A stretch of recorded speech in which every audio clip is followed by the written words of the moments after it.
It all starts with a carriage that is speeding through when it is attacked by a pack of wolves. The carriage driver assures the female that if they are able to reach the next town, they would be safe. He asks the princess to hold on. The princess calls to Jills and tells him that the demon beasts are coming for them. She is clearly distressed. A sniper nearby notices the commotion and realizes that someone might be in trouble.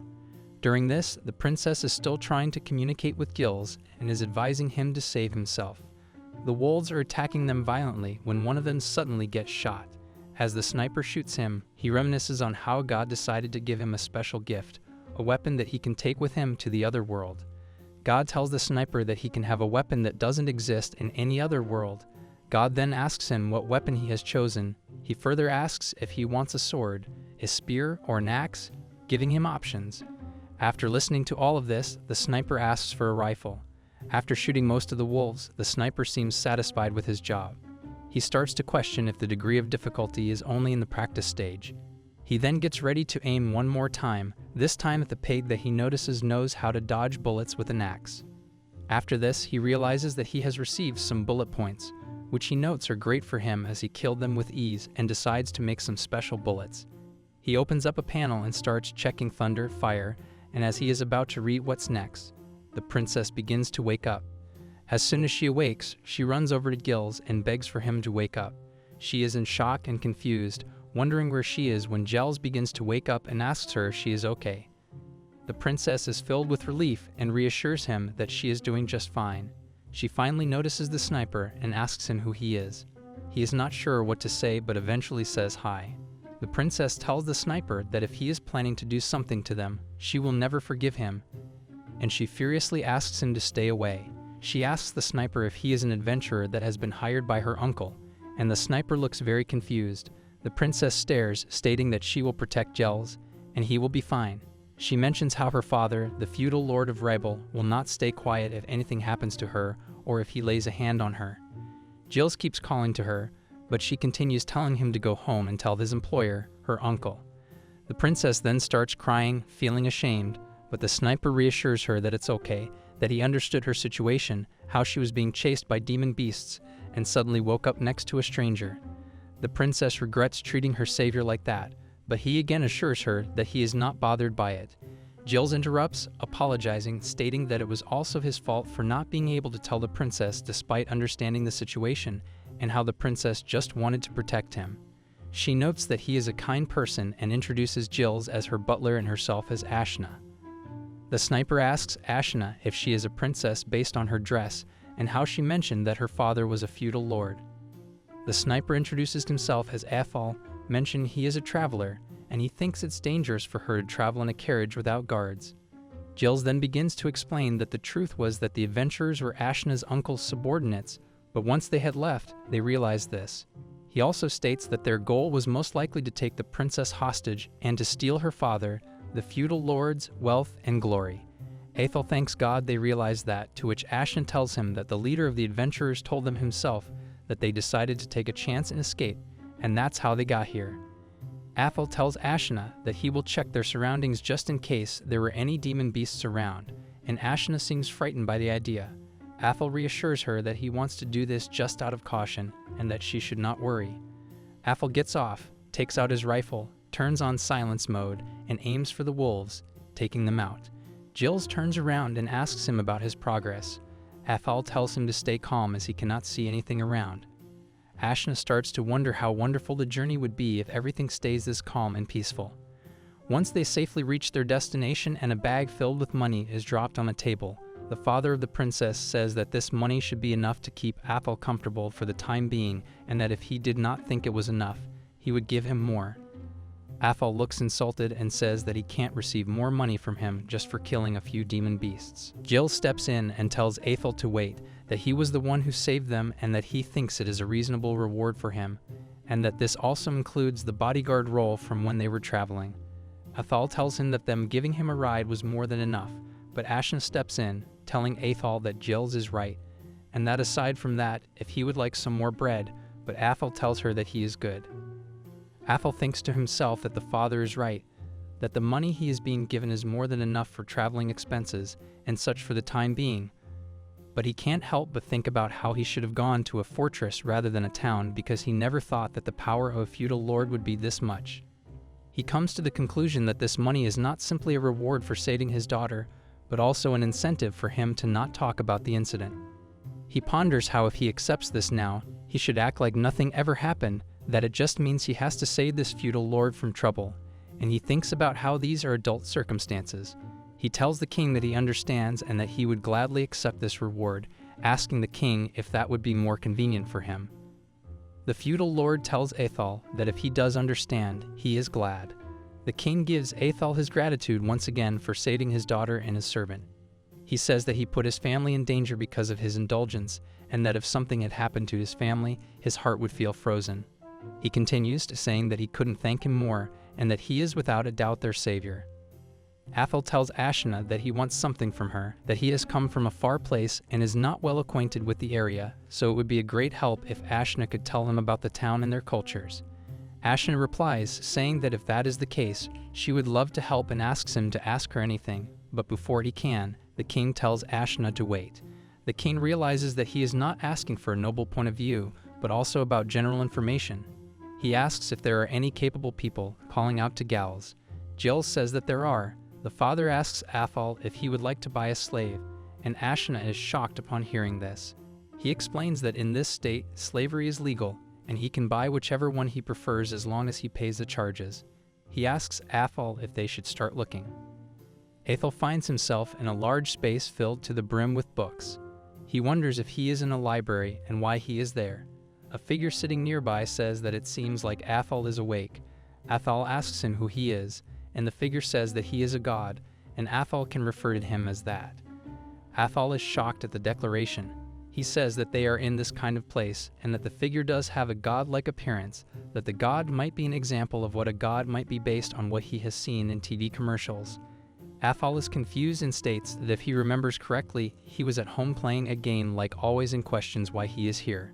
God says that that is indeed right, and asks if Athol remembers what happens next. Athol tells him that he has no recollection of what happened. God tells him that it seems Athol was too focused on playing his game, and he understands. Athol tells God that it doesn't sound all that strange, and God tells him thank you, as that makes things so much faster.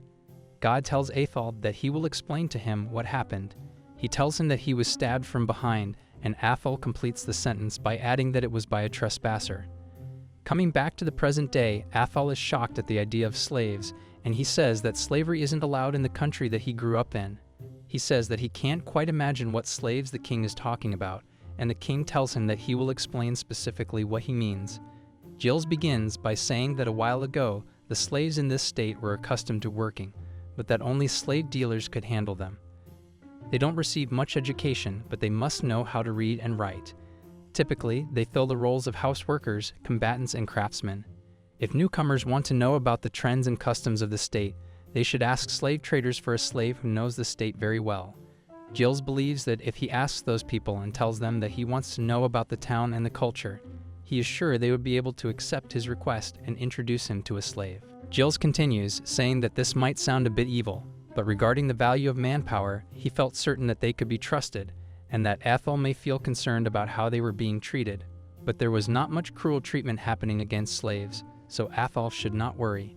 Athol feels his eye acting oddly and starts wondering if he is having a reaction to the word slave.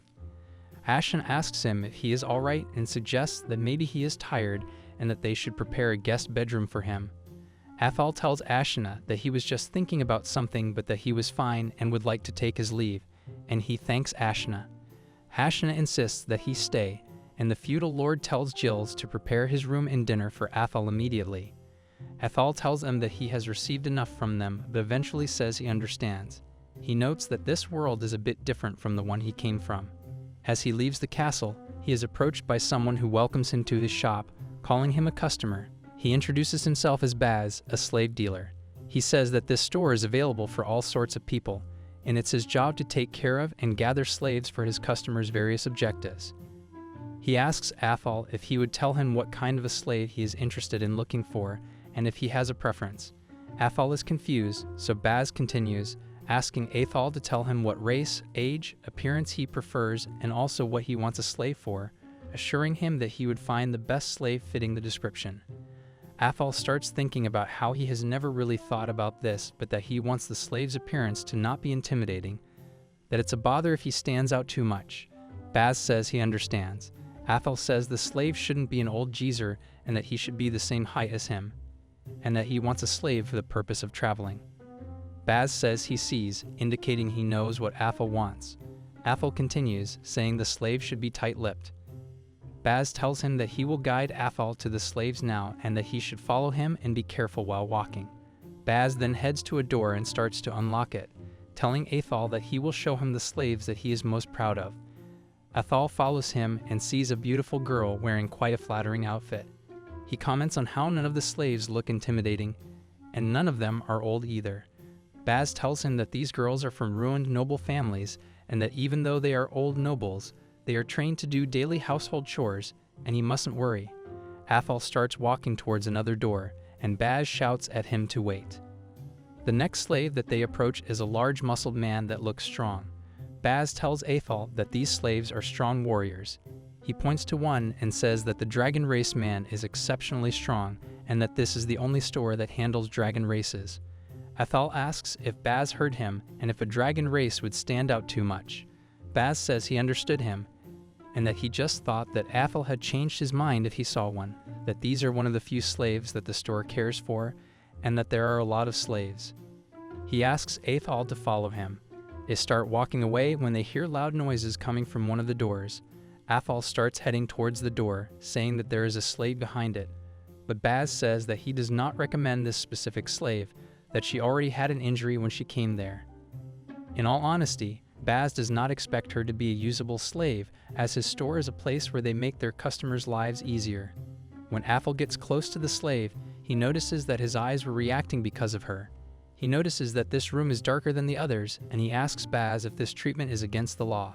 Baz replies by saying that this slave prefers this kind of environment and that she was awfully afraid of the lights. Baz says they received a permit and begins to turn on the light, not listening to Athol when he asks him to wait. Athol says hi to the slave and asks Baz to turn off the light as fast as possible. Baz describes her as a human beast, that aside from this girl being abandoned, they knew nothing about what happened to her and where she came from. He says that she has a skull on her face and some damage in her ears, that a few tendons of her limbs were injured. He mentions that she had received medical treatment from them, but recently she had been eating less food, and that she probably won't last much longer. Athol wonders if that was her. Baz asks Athol what he just did, but asks him not to tell them. Athol tells Baz to get the agreement ready for the process. Baz says that once the agreement is signed, they will have to undertake the ritual to create the slave crest using Athol's blood.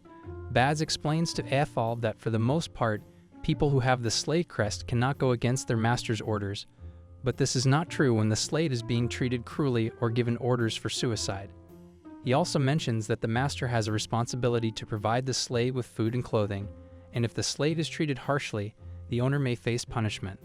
Lastly, Baz tells Athol that he has to decide on how the slave is dealt with in case the owner dies for any reason. Athol is not sure how the slave is dealt with and asks Baz what people usually decide on. Baz tells him that most commonly, the slave is to be returned to the slave trader, and while it is rare, he has heard of cases of slaves inheriting their master's property. Athol says he understands, and Baz tells him that he can give an answer tomorrow if that would be easier, and that he should come back there once he has made up his mind. Someone calls out to Baz and tells him that the arrangements have been made, and Baz tells him to let her through. The slave is then walked out into the room. Athol introduces himself as Ataru and asks the slave what her name is. The woman who escorted the slave out tells her that this man is Ataru, her new master, and that she should greet him. The slave coughs and begins to speak, saying her name is, and then, on instinct, Athol says Karo. The slave begs Athol to take care of her while she coughs, and Baz tells Athol that he forgot to tell him that the child's throat had also been damaged, to which Athol says that it's fine and asks Baz to start the ritual. They are standing in a circle filled with markings, with a woman standing in front of them who tells them that they will now begin the ritual of the slave crest. She hands Athol a collar and asks him to put it on the slave as it is to signify that she is a slave and that she is required to wear it. Athol secures the collar around her neck. The woman then says that they need Athal's blood on the ritual oath paper in front of him. Athal then pricks his finger and places blood on the paper. The woman then turns to the slave, telling her it's her turn next, that she will feel a prick, but to bear with it. The slave's finger is pricked, and she also places her blood on the agreement. The woman then recites a few words in a different language. She then tells Ataru to have Karo consume the light. He turns to Karo and asks her to take it slow and not to push herself. He gently places the orb of light in her mouth, and the collar gets activated. Ataru once again says that it's nice to meet Karo. She also introduces herself again and asks him to take care of her.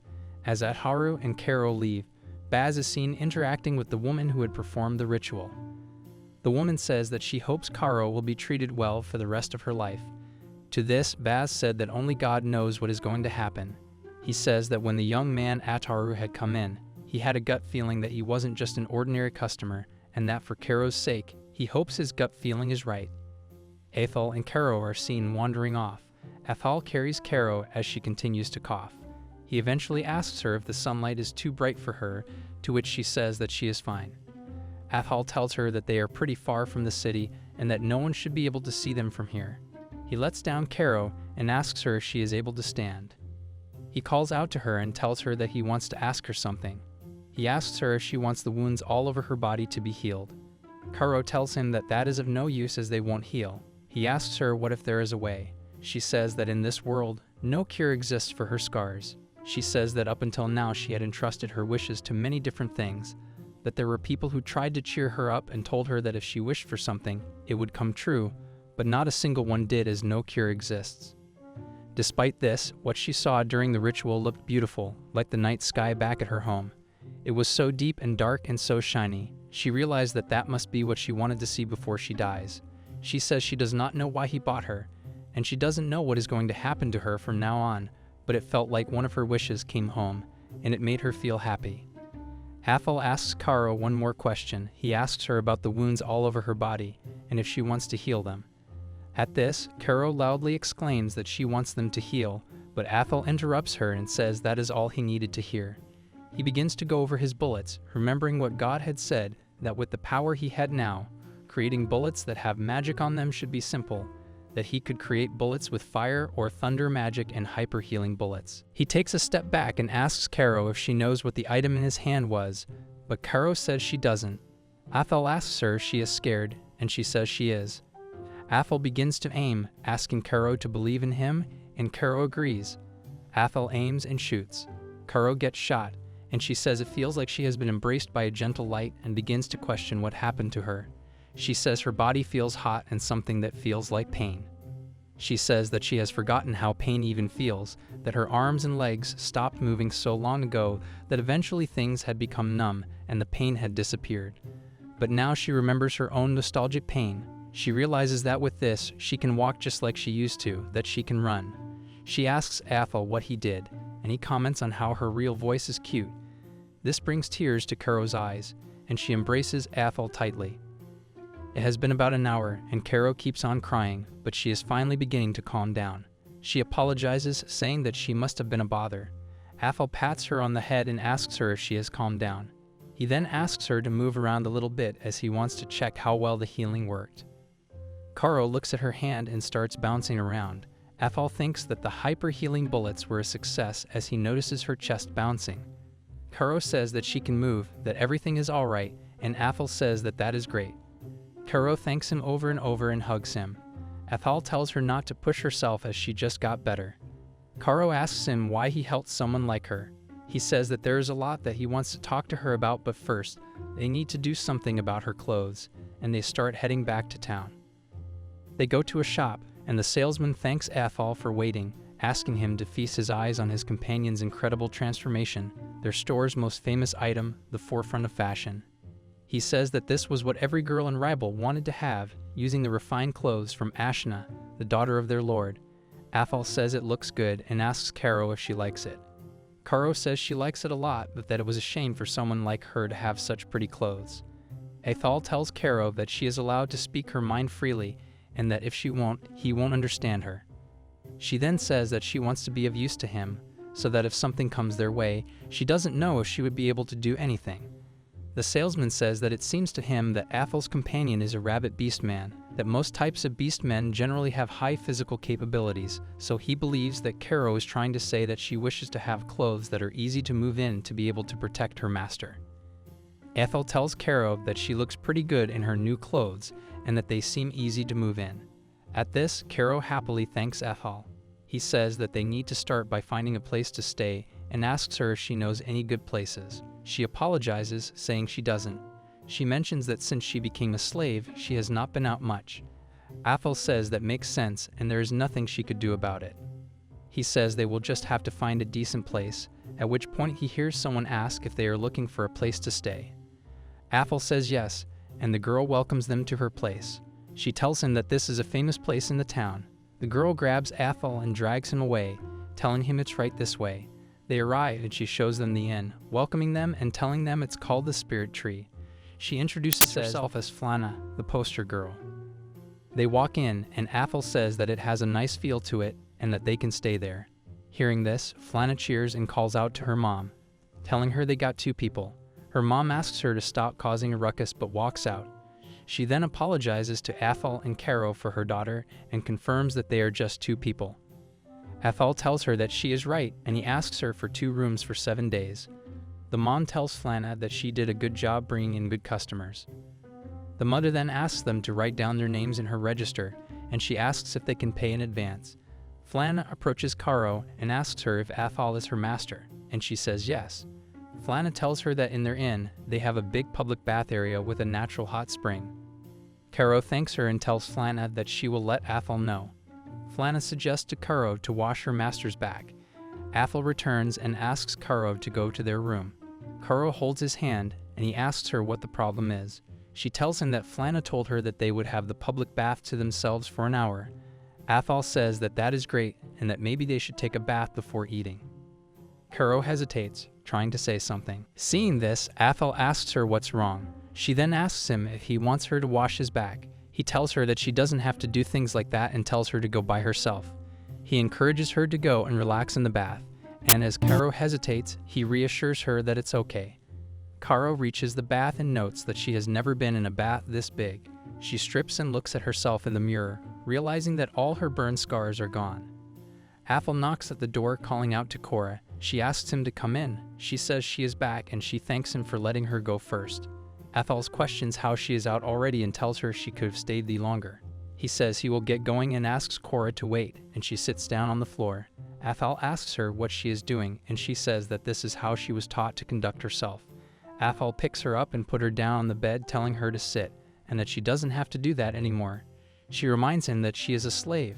He asks her to listen to what he has to say, that it is true by contract that the 2 of them are master and servant. Athel says he doesn't know what's considered normal here, and that he is not aware of what a normal person would think of what he is about to say, but asks Karo to consider being his companion at least when they are alone. He asks if she thinks she can treat him as a partner, or a friend, or a traveling companion. In the silence there is a growl and Korra tells him it's her bad, and that she will take a bath later, and they should go eat. Athel agrees but says that first he should put everything away apart from his rifle and some cash. As he closes his bag, money flies out and Athel begins to explain that yes, this isn't normal. However, Korra seems hypnotized. Athel stands in front of a whiteboard that details information about the rifle. He tells God that that is pretty much it. God asks him what Athel plans on doing about storage. Athel asks what he means, and God says his rifle, bullet equipment, and all the money he would make in the world. He thinks that it would be quite a hassle to carry around. Athel admits that he hadn't thought about that. After giving it some thought, he asks God if he can give him something that just pops open and sucks all the things into it. God says it's okay with him, and that sounds fine. With that, it's decided. God gives him a rifle, ammo, and money that can be stored in a separate dimension and can be withdrawn at any time. Athel starts thinking about how careless he had gotten and how he had used his power like it was normal. So much stuff had happened after he had come to this world. He ponders on how if he was in Karo's shoes, he would be confused as well. He calls out to Karo and tells her that there is something he needs to do. Karo says that his people have quite a mysterious quality, to which Athel says that actually, he is the only one who can do this, and Karo says she understands. Athel tells Karo that he wants her to keep quiet about this, and that he doesn't want to stand out. He asks Karo for a favor, saying that if she sees him about to do something that goes against the common sense of the world, she should tell him, and he will decide what to do from there. Karo agrees. Karo thinks to herself how mysterious the tools were that Ataru had used to cure her, and remarks on how strong Ataru is. She reflects on how even though he is in an unfamiliar city, in an unfamiliar country all by himself, he seems happy. She believes that he might have been feeling uneasy before, but this seems like the first time he looks happy. She thinks about why Ataru chose her to accompany him during his travels and why he trusted her with his secret. She vows to herself that she will assist him with her entire being. Ataru pulls out the rifle and says that he should probably give her an explanation about this, and she remembers that this was what had cured her. He tells her that this is his weapon and she can just call it a rifle. She states that she has never seen anything like it before. Ataru asks Karo if she wants to hold it. She grabs onto it, and Ataru lets go of the rifle, and Karo notices that it is quite heavy. Ataru says that in terms of power, it should be on par with some pretty high-level magic, and that it has restrictions so that only he can use it.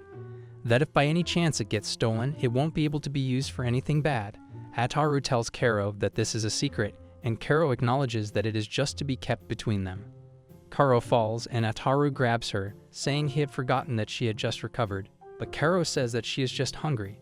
They go to a restaurant and order lots of food, eating until they feel full. Flora brings in more food, and Karo asks Ataru if she can ask him something, to which he agrees. She asks if he came to this place with any particular objective. Ataru thinks about it and says that he doesn't really have a clear objective, but for now he wants this inn to be their base, and he wants to learn more about this city and country. Korra suggests that Ataru should join the guild as an adventurer and start taking on requests. Ataru asks for more information, and Korra tells him that the guild operates worldwide and gives adventurers access to all sorts of requests. She mentions that there should be one in this city, and by registering with the guild, adventurers can officially accept requests. Requests are ranked based on difficulty, and completing them results in rewards. Korra explains that quests include tasks like taking out monsters or exploring dangerous areas, which have high rewards but require people with high combat abilities. She adds that there are some violent individuals among the adventurers, but most requests involve helping the weak and those in need. Korra believes that being an adventurer is an outstanding job and that it would help them learn more about the region. Ataru says he understands and that it aligns with his thoughts. He wonders if an outsider like him can register as an adventurer, and Korra assures him that it's not a problem. He asks if she can register as well, but she replies that she can't because she is a slave. However, she can fight alongside him and support him, helping him complete quests. Ataru remembers that Korra mentioned her ability to fight earlier and asks her if she can indeed fight. Korra confirms that she can. Ataru recalls God mentioning that by defeating monsters in this world, he could absorb their magic and improve his abilities. He realizes that it might be dangerous but also understands that as a beastman, Korra likely has high physical abilities. With his support, she can grow even stronger. Ataru and Korra decide to register at the guild the next day. He plans to get their equipment in order before then. Korra mentions that she doesn't want him to spend more money on her, but Ataru insists that it's his duty as her partner to provide her with the right equipment, especially because they've encountered dangerous monsters in the city. They head to Bob's store to buy weapons and armor. Ataru thinks about what kind of equipment would complement Korra's swift movements and asks her about her weapon preferences and any experience with a sword. Korra admits that she has had some lessons but isn't skilled with a sword. She expresses her fear of causing trouble, but Ataru reassures her that it's okay to fail and learn as they go. Ataru encourages Korra to learn from her mistakes and improve over time. A saleswoman approaches them, and Ataru agrees to see the steel sword, which the salesman claims is light, powerful, and suitable for beginners. The salesman introduces himself as Bob and offers them a chance to try the sword on a training dummy set to the lowest setting. Ataru asks Korra if she's comfortable trying it, and she agrees, eager to give it a shot. Korra starts fighting the dummy, but Ataru notices that the sword seems too large for her and that she's struggling. He suggests trying a knife instead.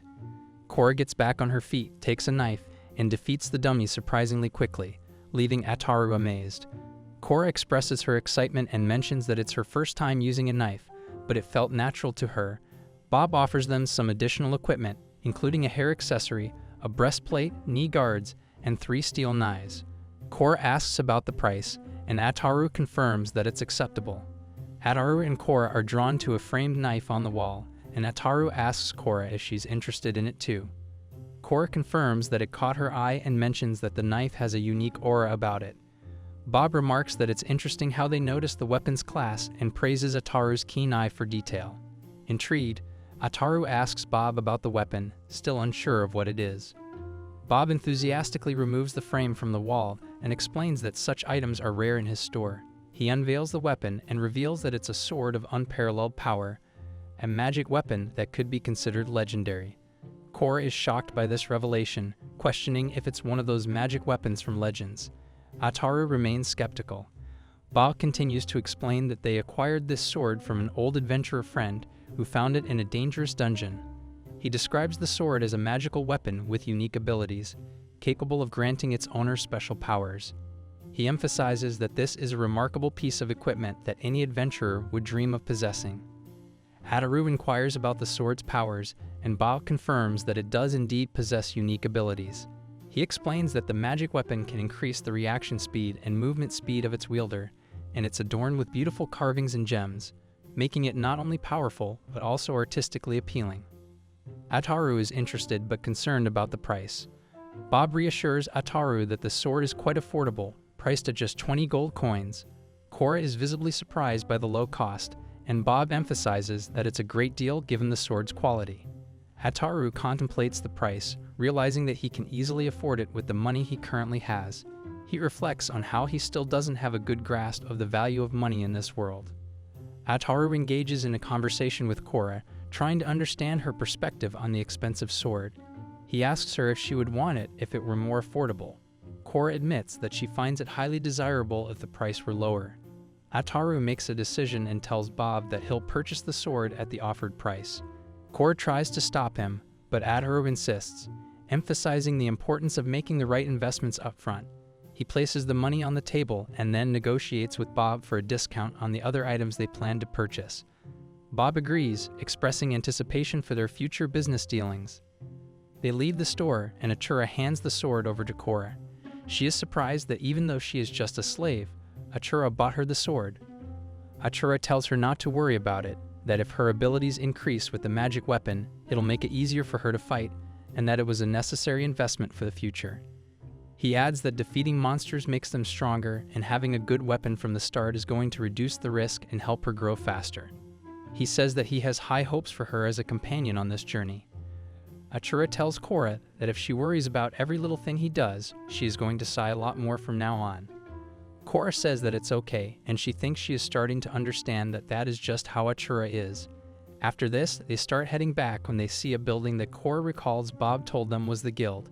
They enter and see a huge hall filled with people. Korra tells Achura it's her first time here, and Achura tells her they should get registered first and try to open a counter.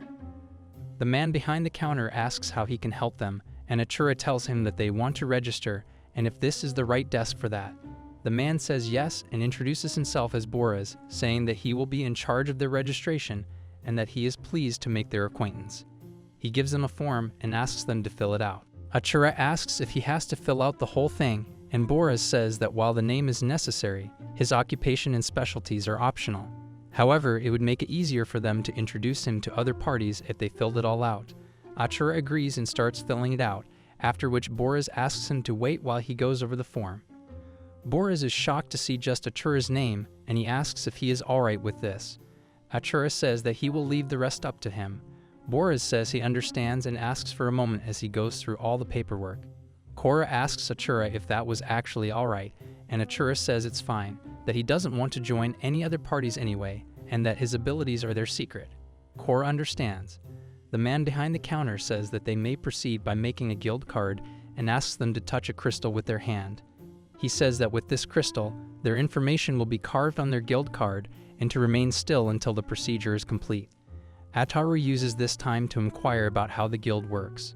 The man says that most people refuse to receive the information during the procedure, but Ataru says that having this knowledge is important. He is the kind of person who thoroughly reads manuals. The man says he will give him an explanation. First, the guild adventurers have one of 7 ranks. Adventurers begin as rank F, with rank S as the highest. In other words, everyone who registers starts as rank F. He says that as their success rate and achievements increase, along with the amount of rewards they earn, they will slowly move up the ranks. The higher you rise in these ranks, the broader your horizons will be, and they will expand as a consequence. Under normal circumstances, the evaluation procedure rank would be the highest. Following that, the true highest rank is S, reserved for those who are acknowledged by the nation as very successful, and they cannot achieve it without the endorsement of the royal family. Additionally, only those who undergo a difficult evaluation by the guild master can determine if they are worthy of being ranked S. Ataru says he understands and asks if even if he isn't aiming for rank A or S, it would be better for him to climb up the ranks if he wants to be more active. The guild presents a variety of requests, and they're all posted on the board for them to look at. The man asks if they want to take a look at it once the card is complete. Ataru asks if, after registering just today, he can already take requests, and the man says yes. They can simply take request papers from the board and bring them to him. He tells them that requests also have their own ranks, and since Ataru was just registered as rank F, he can only take requests up to one rank above his. This rule is made to decrease the risk of failure. Ataru says he gets it. The man tells them that the registration is complete and hands Ataru his guild card, adding that the first registration is free of charge. Ataru thanks the man for all the information they provided about the guild and heads over to look at the requests. The man notes that many adventurers would not listen to the explanations, and some would later blame him, but he doesn't remember the last time he received this much gratitude. Ataru asks Korra if there are any requests she would like to take, and she hesitantly tells him that she would prefer a safe quest for their first one, as she is not yet confident. She overhears someone mentioning material gathering requests as well. Korra notices Ataru looking at dangerous quests and questions him, but he declines. Ataru laughs and grabs a few requests, handing them to Korra. She sees that they are for gathering medical herbs, with one bundle containing 10 herbs. She feels like this is too safe. Ataru explains that this is his wolf suppression quest, and they are going to the fields of a small village nearby that is having problems with wolves. Korra is disappointed, but Ataru reassures her that they will be doing multiple quests in the future and won't be able to avoid battles, promising that he has her back. The man tells them they are good to go. He explains that they will need to make sure the quest is completed and gather the requested herbs, as well as provide proof to the village leader to show that they have completed the task. He hands them an illustration of the herbs that are requested and gives Ataru a book, mentioning that it covers not only herbs but multiple topics and advises him to make use of it for their quest. Ataru and Korra thank Boris for all the information and assistance, assuring him that if they have more questions, they will return. Boris nods and says that it's okay. They discuss their plan, deciding to first take care of the wolf suppression, then proceed with the herb collection. It seems like the village is in distress due to the wolf problem. Korra expresses her anxiety, but Ataru reassures her that it's okay and suggests they head to the village first. They can address the wolf situation after the village leader explains the situation to them. As they are walking away, they are blocked by 3 tall, hunky men who inquire if they are newcomers and offer to look after them for a fee. Ataru initially ignores them, but eventually asks them what they want. The men suggest that, as seniors, they could offer protection in exchange for money, and ask Ataru to lend them Korra. Ataru is irritated by their request, and tells them that they must have small minds if they thought he would comply. The tallest man among them takes offense and implies that Ataru can't watch his mouth even after they offered protection. He begins to attack, but Ataru and Korra manage to dodge their attacks after Ataru orders them to obey him. The man instructs his companions to grab Korra, but Ataru swiftly pulls out his rifle and shoots all of them, stating that their faces were irritating him. He continues fighting as Korra stands in a corner, amazed. Ataru reassures Korra that she doesn't need to worry, as the men were just in their way. He explains that he used a fainting bullet, which puts people to sleep, and that he wouldn't go as far as to kill them. Ataru mentions that he will create a larger batch of bullets with more BP bullets for their upcoming quest. Bulla, the receptionist, comes out to assess the situation and is astonished by the scene before him. He inquires about what transpired, questioning if Ataru defeated the D-rank adventurers in the blink of an eye. Bulla is shocked and seeks an explanation, but Ataru refuses to reveal the method behind his actions, declaring that it will remain a secret. Bulla agrees, not expecting someone like Ataru to be responsible for this. Ataru immediately turns his attention to Kuro, asking her if she can stand up. He offers his hand to help her get back on her feet, and she responds that she is fine and has already regained her footing. Kuro was thoroughly impressed by Ataru's actions and expressed her amazement, stating that she was in awe of how he defeated those intimidating adventurers in the blink of an eye. Ataru responded by downplaying their strength, mentioning that those adventurers were not very strong and their movements were quite pathetic. He believed that if they were as strong as they claimed, they wouldn't have acted so recklessly. Kuro continued to praise Ataru for his remarkable performance. However, Ataru remained concerned about Kuro's well-being and asked if she had injured her head or anything else. Kuro quickly reassured him, saying that there was nothing to worry about and that she was completely fine. Ataru then turned to Blila and asked if he could take care of the injured adventurers, apologizing for burdening him with such a task. He explained that they had merely fainted and that he and Kuro were heading to the village. Blila readily agreed and assured them that he would handle everything, wishing them both a safe journey. As they headed toward the village, Kuro found herself reminiscing about the earlier fight with the intimidating adventurers who had confronted them. She remembered how, in that moment, she had been unable to move her body, and the feeling was entirely different from when she had faced the magic soldier. Kuro realized that Ataru had high expectations for her beast abilities and had even bought her a glamorous weapon. She couldn't help but think that if she kept disappointing him or falling short of his expectations, he might eventually abandon her as a slave. This thought filled her with anxiety. Kuro resolved that her only option was to protect Ataru when they faced dangerous enemies. She was determined to sacrifice herself if necessary to ensure his safety. However, as she tried to articulate her thoughts to Ataru, she couldn't complete her sentence and merely apologized hesitantly. At that moment, Ataru asked her to keep her voice down, as he had noticed something in the bushes ahead. Kuro strained her eyes to see and realized that in the bushes, there was a short, eerie-looking goblin with long, pixie-like ears. Kuro explained to Ataru that the creatures they were looking at were goblins, known for their high breeding rate and their tendency to attack houses, livestock, and even adventurers in groups. Upon closer inspection, they noticed that the goblins had belongings that seemed to be from adventurers they had previously assaulted. It appeared as if one of the goblins was resting while the others kept watch. Kuro suggested that it might be better to request their subjugation, as moving now could lead to a confrontation. Ataru then asked Kuro what she would do if she were planning to attack the goblins. This question surprised her, but she quickly formulated a plan. She explained that she would first move to a distant location away from the group and observe them. Gradually, she would approach until there were 3 goblins close together, at which point she would take them all down at once. Ataru expressed his approval of the plan, and Kuro asked if he intended to follow it as well. He confirmed that he would and asked her to stay where she was while imagining she was part of the plan to attack the goblins. Kuro was astonished by Ataru's actions as he got his gun ready for action and targeted the goblins from a safe distance. She asked if they were going to shoot from this distance, and with a shot, an outbreak occurred among the creatures. Ataru explained that this was his original strategy, to hit opponents from afar with his rifle. For those 3 goblins from earlier, he used a faint bullet followed by the healing bullet that had healed Kuro's injuries, which was his special technique. Kuro was deeply impressed by the display and kept complimenting him in shock, calling it amazing. However, Ataru attributed the success to the rifle, not himself. He insisted that the weapon was what was truly amazing. Kuro disagreed with him, saying he was wrong. She believed that even if she or someone else were using it, they wouldn't be able to do what he did. He had taken down 3 enemies with a single attack, and he did it twice in just 1 second. He asked Kuro if she had seen the attack, noting that it was the same move she had used against those 3 guys earlier. Kuro responded by saying that what made it amazing was that Ataru was the one using the rifle.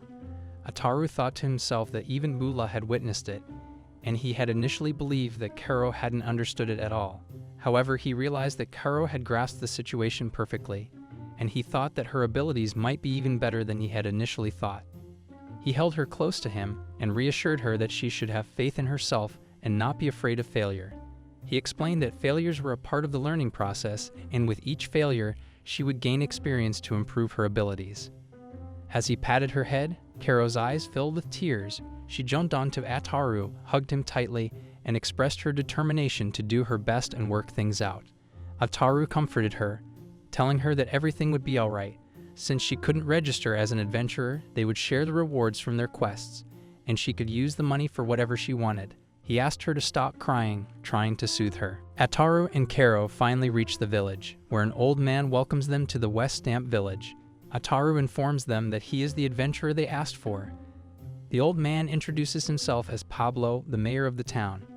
He continues saying that Ataru must be tired from his long journey from labor, and he offers Ataru an invitation to his house as he may not be able to entertain him. Ataru declines and asks Pablo to explain the quests, stating that the location isn't important. He urges them to quickly provide the details so they can get started early. Everyone agrees. They show him the farm, which was recently invaded by a group of devil wolves from the woods. Now they are in a bind. They further reveal that they had similar problems in the past, but there were fewer wolves, making it easy for the villagers to fend them off themselves. However, there are too many wolves now, including one large species mixed into the pack, and even the clever and strong people of the village are completely overwhelmed by the devil wolves. Moreover, Ataru asks if there is a boss-class monster. He was tasked by the Adventurer Guild to defeat the wolves and the boss monster bothering them. Hence, they need to decide what to do now. Ataru asks the mayor about the whereabouts of the wolves and the monster. The mayor questions if he can really defeat the monster, to which Ataru responds, "Isn't that really the quest?" The mayor corrects him, explaining that the quest was only to subdue the wolves, not the boss wolf. He clarifies that involving the boss wolf would raise the quest rank and the quest fee, which would be difficult for the village's reserves. Ataru agrees, assuming that the mayor doesn't know about the boss wolf. The mayor sighs in relief. Moreover, Ataru asks them about the location, so the mayor asks a villager to bring out a map. The villager points Ataru in the direction of the wolves' whereabouts. Kuro wonders if Ataru is really okay with this, as according to the mayor, it will be a dangerous quest that exceeds the rank. Hence, Ataru thinks of it as a rather convenient opportunity to test his power. Therefore, he shall be able to receive more rewards as he is at the farm to fight the wolves. He is all set with his rifle to put an end to the wolves. He asks Karo if she can see the wolves. Through his scope, he can see there are 7 to 9 bodies around the rocks by the cave, thanks to his beast-like eyesight. Ataru exclaims that he cannot see the boss, so he will add the focus to 10, to which Karo says that he might be inside the cave. Ataru starts to explain the plan. First, Karo will approach the pack from behind so they will not notice. When Karo is in position, she will send a signal to him, and when he receives the signal, he will initiate a surprise attack. Compared to Cabrin, they now have an enemy that moves quickly and has several advantages, so he decides to use a special fire bullet. Ataru hopes that he is the only one who needs to attack, but if there are any enemies left, Karo will also have to fight. Ataru has another idea, that the boss may emerge from the cave, and if it does something unexpected and comes to him, it would be great to get rid of it with a single shot. But Karo will have to get the attention of the boss wolf. Ataru urges her not to overdo it, just to attract it, to which she nods, saying, "Understood." Ataru further says that when the sun sets, Karo should run forward bravely to take her position. Ideally, Ataru's strategy is to annihilate the wolves and isolate the boss. When that happens, Karo's movement will be the key. Karo is very determined as she says that Ataru is the one who believes in her. He showed her the possibility that there is no doubt, and she does not want to disappoint him. She hides behind the bushes and gets ready for her cue as the wolves roam around. Karo and Ataru are both confident and ready to fight the wolves as they take their positions, and Ataru chants, "Let's go, Karo." From a far distance, Ataru, with his rifle in action mode, is ready to attack the pack of wolves. As the sun sets, the wolves gallantly march here and there. Ataru says, "All right, what did I say? Goodbye," as the wolf terrifyingly growls. As Ataru shoots his shot, it causes an outbreak among the wolves, and they all blow up into the air, creating a massive explosion. The wolves are tossed around in the air, and the resulting smoke makes everything blurry and hard to look at.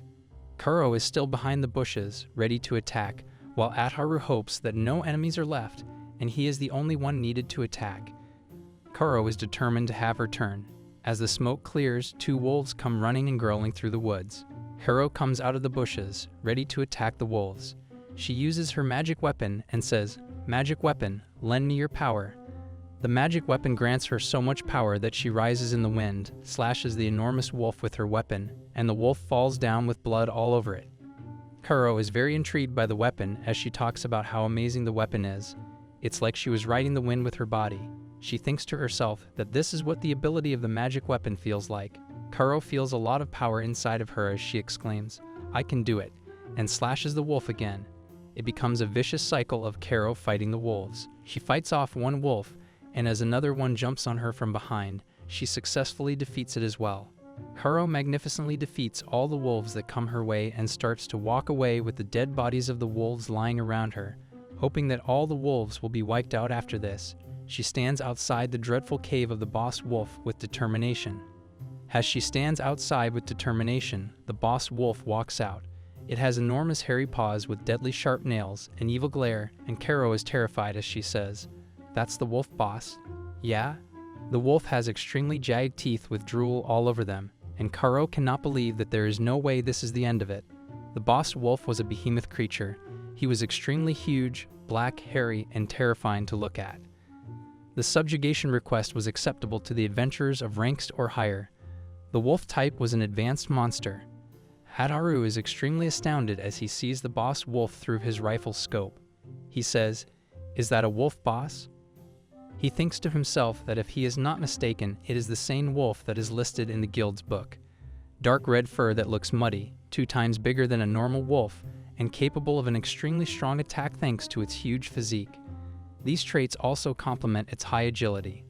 Definitely, a C-rank adventurer or higher-ranked adventurer can complete its subjugation quest, and it is still quite difficult for even a B-rank adventurer. Hence, there is no doubt that this wolf right there is a high-ranked monster, merely a death wolf. As the boss wolf growls in front of Karo, she yells that another enemy who is not a boss wolf has appeared. Ataru, as she sets to attack with her magic weapon, growls. The wolf leans forward towards Karo with its watery mouth, and Karo is all set and determined to attack him. Ataru yells Karo's name, and she replies that she is ready to attack any time now. The wolf and Karo both cross paths, and as Karo jumps in the air, the wolf has its mouth open, likely to clench her. Ataru shoots his shot with the rifle, and there is an explosion with smoke everywhere. Karo flees away, but the wolf is nowhere to be seen. Karo starts enchanting, "We did it," at Haru, which she is still confused. The giant creature is back on its feet again, walking out of the flames. Karo, on the other hand, is extremely astonished as the fire had almost no effect on it. The wolf is scratchless and growling in rage. Ataru launches another bullet, and the wolf, filled with extreme rage, jumps out of the smoke again, attempting to jump on Karo. Karo is terrified to her core. Her facial features tell the same story. The wolf jumps and tries to clutch Karo with his fiercely large paws. Karo manages to dodge the attack, but the big brown beast is unstoppable. The wolf's quick attacks make it difficult for Karo to get away, even with the power of the magic weapon. The beast is moving closer to Karo, while Ataru is trying his best to launch his next attack. He feels that the boss wolf is aware that he is attacking it from a distance, as it has started closing the distance between Karo and itself, making Ataru unable to attack it with the magic fire bullet. Karo is doing her best to attack and dodge the boss wolf at the same time, but the boss wolf speeds toward her, and she loses her balance, surrendering to its attack. The wolf keeps moving closer and closer, and Karo is filled with dread and fear as it tries to brush her away with its enormous claws. As its claw approaches forward, Ataru aggressively yells, "Don't you dare touch my Karo with your filthy claws." He vigorously launches a bullet, causing another massive explosion. However, normal bullets can only distract the wolf at best, and moreover, this wolf had adapted to Ataru's attacks.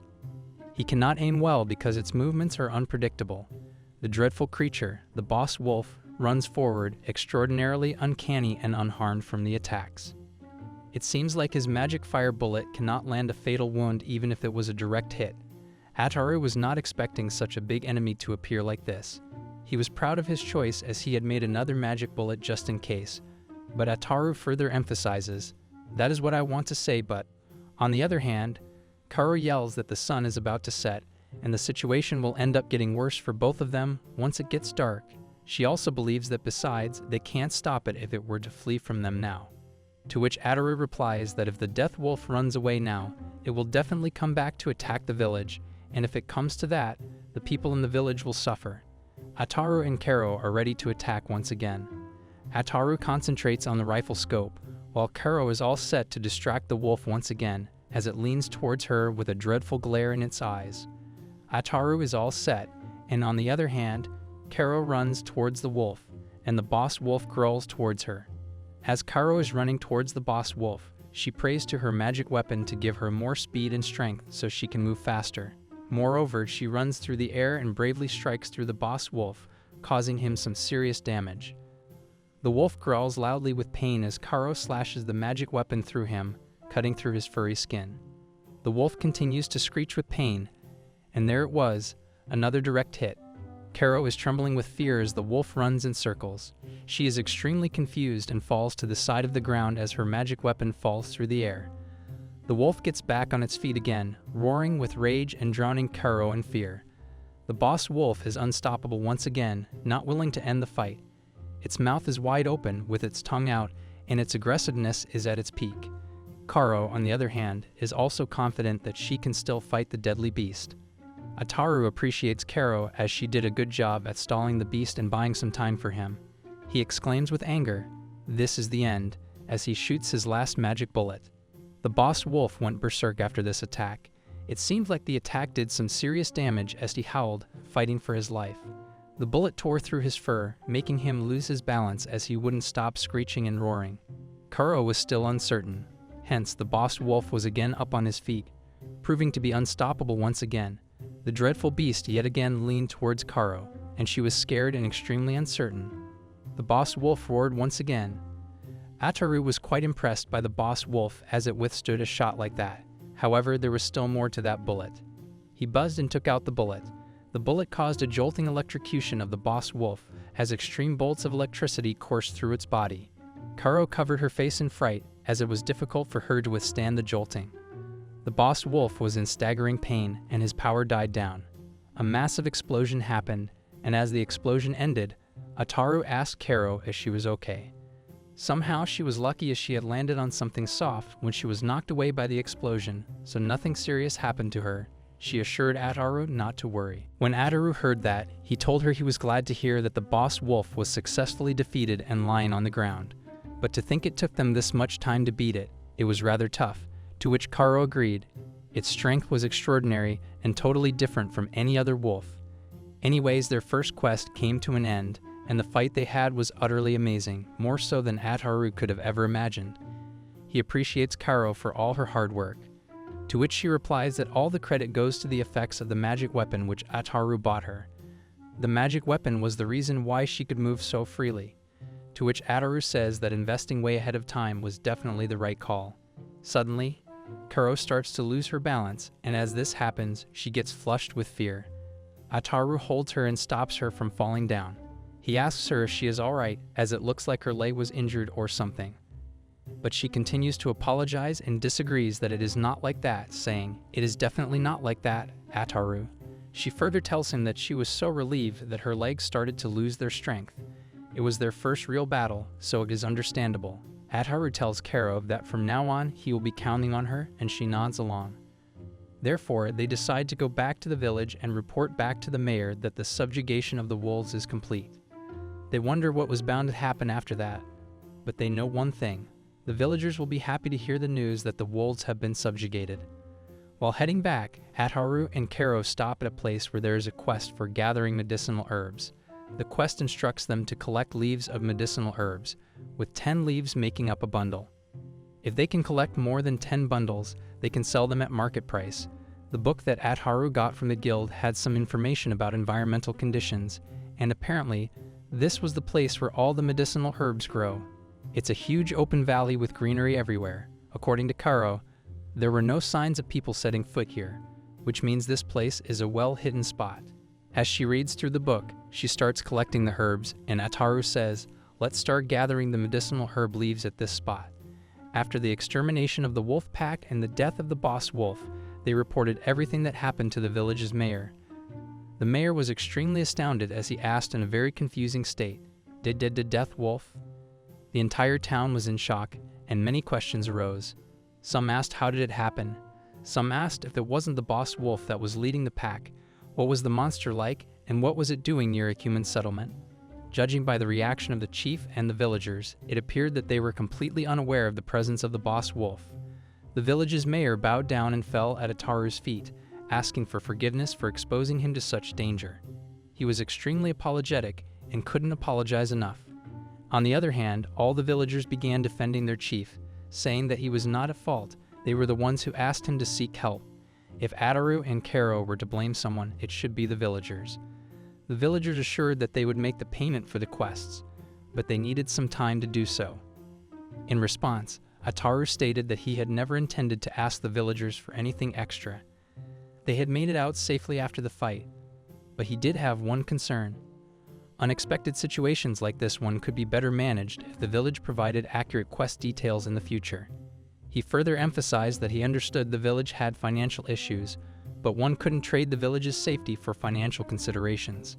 All the villagers and the mayor expressed their deep gratitude to Ataru and promised to keep this in mind for future quests. Moreover, after providing proof of the monster's subjugation by showing their claws and fangs, Ataru decided to leave the dismantling work and the task of extracting magic stones to the villagers. Karo, however, volunteered to participate in the dismantling work. She said, "If it doesn't pose a problem, may I join in on the dismantling work?" Karo emphasized that she couldn't admit that she could be of much use to Ataru when it came to playing the support role, as her battle techniques were limited at the moment. She expressed her desire to learn other ways to help, even outside of battle, in order to become Ataru's strength. She explained, "That way, at least I think I could be more helpful in your future endeavors as an adventurer." What Karo told Ataru took him off guard. She was already thinking of ways to help, not just to protect him because she was his slave. This was a very joyful moment for Ataru, as it surprised him deeply. Karo showed Ataru some tasty-looking meat she had acquired and expressed her confidence that she could be a little more helpful in the future with other monster dismantling work. She even got a book to guide her through the dismantling process. As Ataru heard all this, he was extremely happy. In this world, monsters were a primary source of food, and it was another fact that made Ataru realize that he had been reincarnated into another world. After collecting the herbs, Karo asked Ataru if it was alright that they left the village without bidding goodbye to the chief and the other villagers. Ataru replied that it would have been inconvenient for them to wake up the villagers so early in the morning, and gathering medicinal herbs was better done quietly. He assured her that it was already good enough. Karo responded, "I guess so." Karo was astonished to see how quickly Ataru had collected so many herbs. It turned out that Ataru had spaced out for a moment and had unconsciously started collecting the herbs. This was one of his skills, and he told Karo to go at her own pace, assuring her that there was nothing to worry about. She exclaimed that she would do her best. Speaking of doing her best, Ataru told Karo that she had been working very hard lately, so to keep his promise, he would give her a small part of the reward. Karo got excited and asked if he was serious. Ataru confirmed that he was, and he told her to look forward to how much of the reward she would receive. Her eyes sparkled with delight as she thanked him. Furthermore, Ataru asks Karo if there's something she wants or something on her mind, assuring her that she doesn't have to shy away, and she can let him know what's on her mind. It turns out she does have some things on her mind, so he continues to encourage her, telling her she can tell him anything, no matter how troubling it may be. Karo then tells him that she wants to become an adventurer. She explains that when she was a child, she was helped by an adventurer, and ever since then, she has been dreaming of becoming one herself. However, she cannot be properly registered as an adventurer at a guild because she is a slave. Still, if she can help Ataru by playing an active role in their adventures, she would really appreciate it. After hearing this, Ataru tells her that he naturally wants her to continue following him on his travels and accompanying him on his adventure quests. The other thing she wanted to ask was that she wants to visit her hometown at least once. She wants to see the landscapes from home, the ones she sees in her dreams and in her mind. She reveals that she was told that she was born in the Beast Folk country. She finds herself alone and forgetful of her parents' faces, which is the reason why she wants to visit the country someday again. Ataru moves closer to her, sits down on her knees, and agrees to take her there someday, no matter what happens. He promises that he would take her to the Beast Folk country. As Karo hears this, she gets extremely happy and thanks him while she blushes. Hence, they realize that they have gathered enough medicinal herb bundles, so they decide to return to the city, have some lunch, and report the quest's completion. As they enter the city, everyone is staring at them, so Ataru whispers if it's perhaps abnormal to be carrying this amount of medicinal herb bundles. Karo agrees, saying it probably is. Usually, it's impossible to gather this amount of medicinal herbs. Even if that were the case, she thinks an expansion bag would be used for situations like this. To this, Ataru acts surprised by the term expansion bag. So Kuro explains that it's an expensive magic bag used for storage, and she heard that one can put more items in it than what it looks like it could hold. Hence, Ataru says that this for sure sounds like a convenient item, and he will consider buying it in the future. Anyways, Ataru says that they shall head inside and report the quest completion. Bolaris is at the reception and shockingly asks Ataru about his arrival, so Ataru thanks Bolaris, stating that he was able to accomplish both of his quests because of him. Bolaris then asks him if by any chance he had completed the entire medicinal herbs quota from the quests. To this, Ataru replies, yes, 10 bundles for the quest, and the rest will be on sale for market price.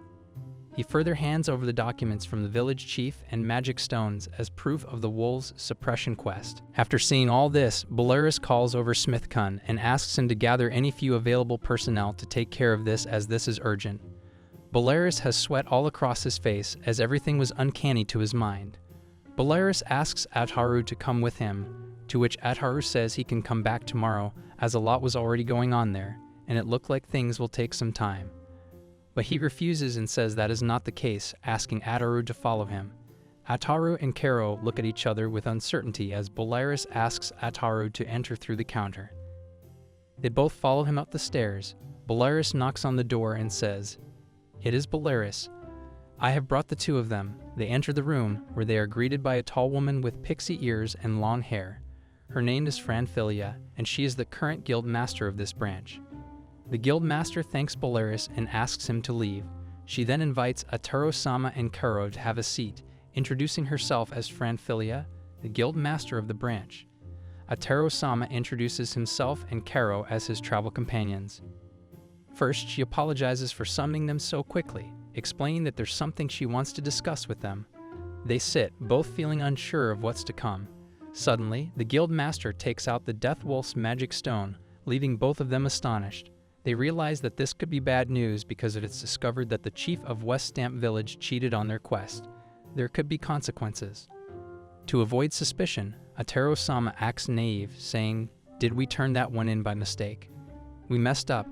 The guild master seems understanding and asks where they found this magic stone. They continue to act naive as Ataru-sama explains that they simply stumbled upon a defeated Death Wolf's corpse in the forest, and he obtained the stone after dismantling it. The guild master remains unconvinced, suggesting that they might want to hide their true power and avoid causing friction with other guild members. She even speculates that Ataru-sama possesses some kind of special power, leaving him confused about how to respond, as she seems to see right through his attempts to conceal things. Then the guild master shifts her focus to Kuro, mentioning her confidence and wisdom that doesn't seem to match her age. Ataru-sama is still unsure about the guild master's intentions, but decides that it's best not to create unnecessary distrust due to misunderstandings. He addresses the guild master as Frenella-san and asks if he needs to change the way he speaks to her as an adventurer working under the guild. She replies, "The way you were talking is just fine."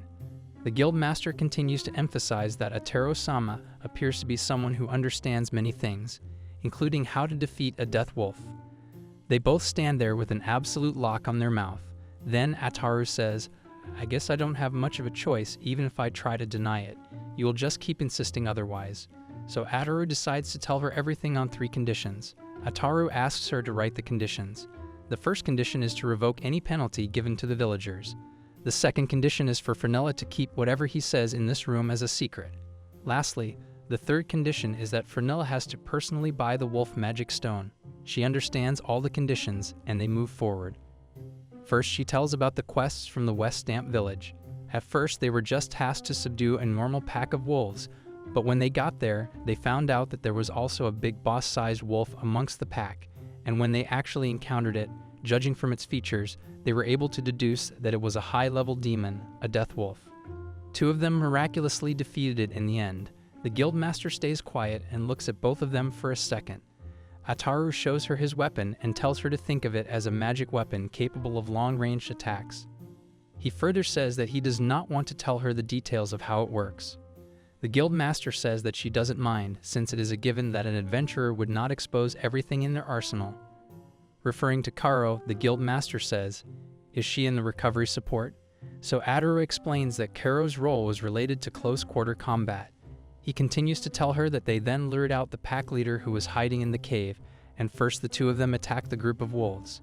Hence, that is when they realized that it was a death wolf, and Karo challenged it to a fight with her knife, while Ataru used his long-ranged attacks to support her from afar. The story comes to an end, as this was basically everything that happened. The guild master appreciates the performance of both of them, as she calls them amazing. She further says that this conversation was very interesting for her, and Ataru and Karo's abilities were splendid.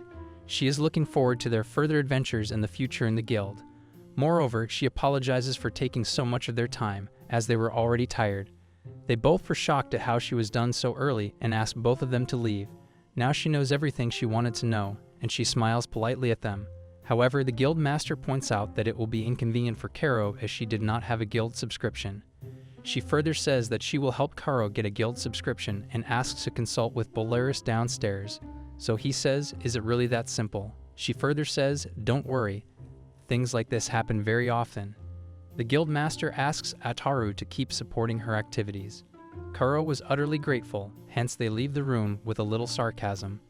Before leaving, Ataru asks about the agreement regarding the buying of the magic stone. So the guild master says it is taken care of, and they both leave.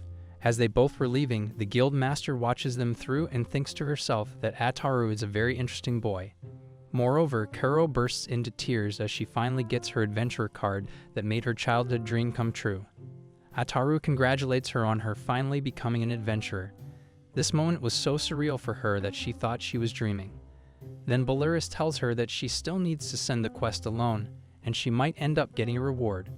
The old lady apologizes for taking up all of their time, as they already had a long journey earlier. Therefore, Ataru says it is no big deal. They are lucky to have this kind of treatment. Karo was extremely happy as she exclaims, "That is right, I am very happy." Suddenly, the old lady starts yelling, "Hey, are you up? Someone help, he is hurt. Get over here quickly." The man on his knees, who was extremely bruised and hurt, refused the help. Hence, another problem arises. The injured man exclaims that there is a horde of monsters heading towards the town. It appears that there has been a disaster. A horde of monsters is approaching the city. Ataru and Karo stand with determination. When Boris-san runs through the crowd with worry and asks Adam-san about what is going on, Adam-san is drenched with fear and cannot utter a word properly. With fear and hesitation, he starts telling them that there is a dangerous number of monsters heading towards the city. Then he starts coughing. Boris-san begins to calm him down and asks him to take a deep breath. He also calls out to the crowd, requesting someone to bring a glass of water. However, Adam-san refuses the glass of water and continues to explain to all the adventurers and guild staff present that the monsters are gathering in the northern forest. Some men in the crowd start to murmur that they are just a bunch of monsters, and it's not that rare, so he should stop making a huge deal about it. Adam-san further explains with worry that it is not just 10 or 20 monsters. He doesn't know the exact number, but there are at least 100 of them. Boris-san's eyes dilate with fear as he asks Adam-san how he has all this information. Adam-san tells him that he has an ability called signature detection. When he went to the northern forest on a gathering quest, he felt an unbelievable presence of monsters and came back running with his horse at full speed. Adam-san was filled with terror to his core when Karo offered him a glass of water. Meanwhile, Ataru addressed Boris-san, asking him if it wasn't a good situation, to which Boris-san replied that it was a terrible situation. Boris-san continued to explain to Ataru that he had seen similar things happen in the past, where monsters from the forest swarmed and raided the villages and towns close by. This phenomenon was called a monster stampede.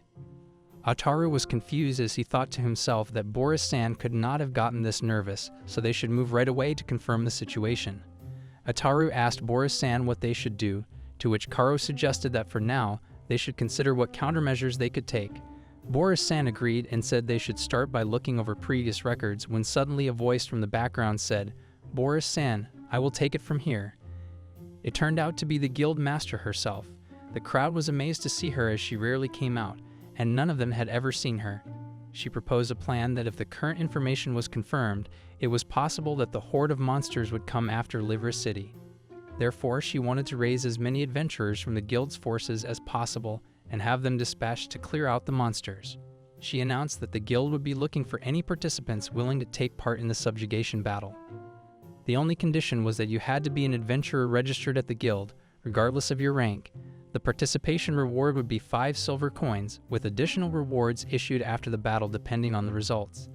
The quest would be named the Monster Extermination Campaign, and from this point on, no other quests would be accepted until this one was completed, as it would likely be too late for any other quests anyway. The crowded adventurers started to murmur again, with some saying they would participate due to the 5 silver coin reward. A girl announced that she would withdraw from the quest, as she didn't have the self-confidence to survive against a horde of monsters. On the other hand, Ataru and Karo were confused about what they should do. Ataru said that if Franphilia, the guild master, dared to say all that knowing they were here, they had no choice but to participate. However, Ataru went to Boris-san and asked him how they were supposed to keep track of the number of monsters they killed in a crowded battlefield. Boris started laughing and decided to explain himself with more clarity. In cases such as this, adventurers used guild cards. Once the quest was accepted, the card would be enchanted with a special effect that would record the number of monsters each adventurer killed, and the extra reward would be issued based on that number, so it automatically counted the number of defeated monsters. Furthermore, Ataru wondered if the information about the monster stampede had reached Ashuna, Glane, and the others, as Lord Glane had paid him a handsome reward. He couldn't believe they wouldn't help defend the city, said Leru. Furthermore, Ataru confided in Karo that both he and she would take care of the extermination quest.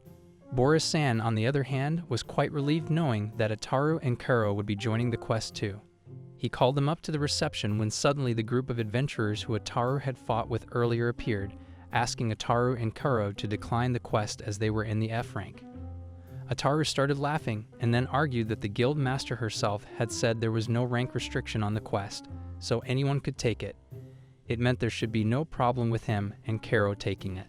The fierce adventurer began yelling that he didn't care if there was a limit or not and called Ataru a weakling who was just in it for the participation award.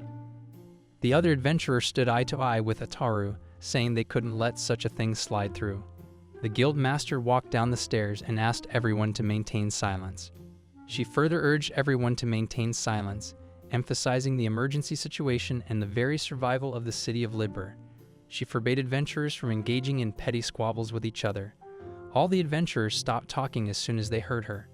The guild master continued, stressing that in order to face the threat of the monster stampede, everyone needed as much strength as possible. She stated that she didn't care about an adventurer's rank.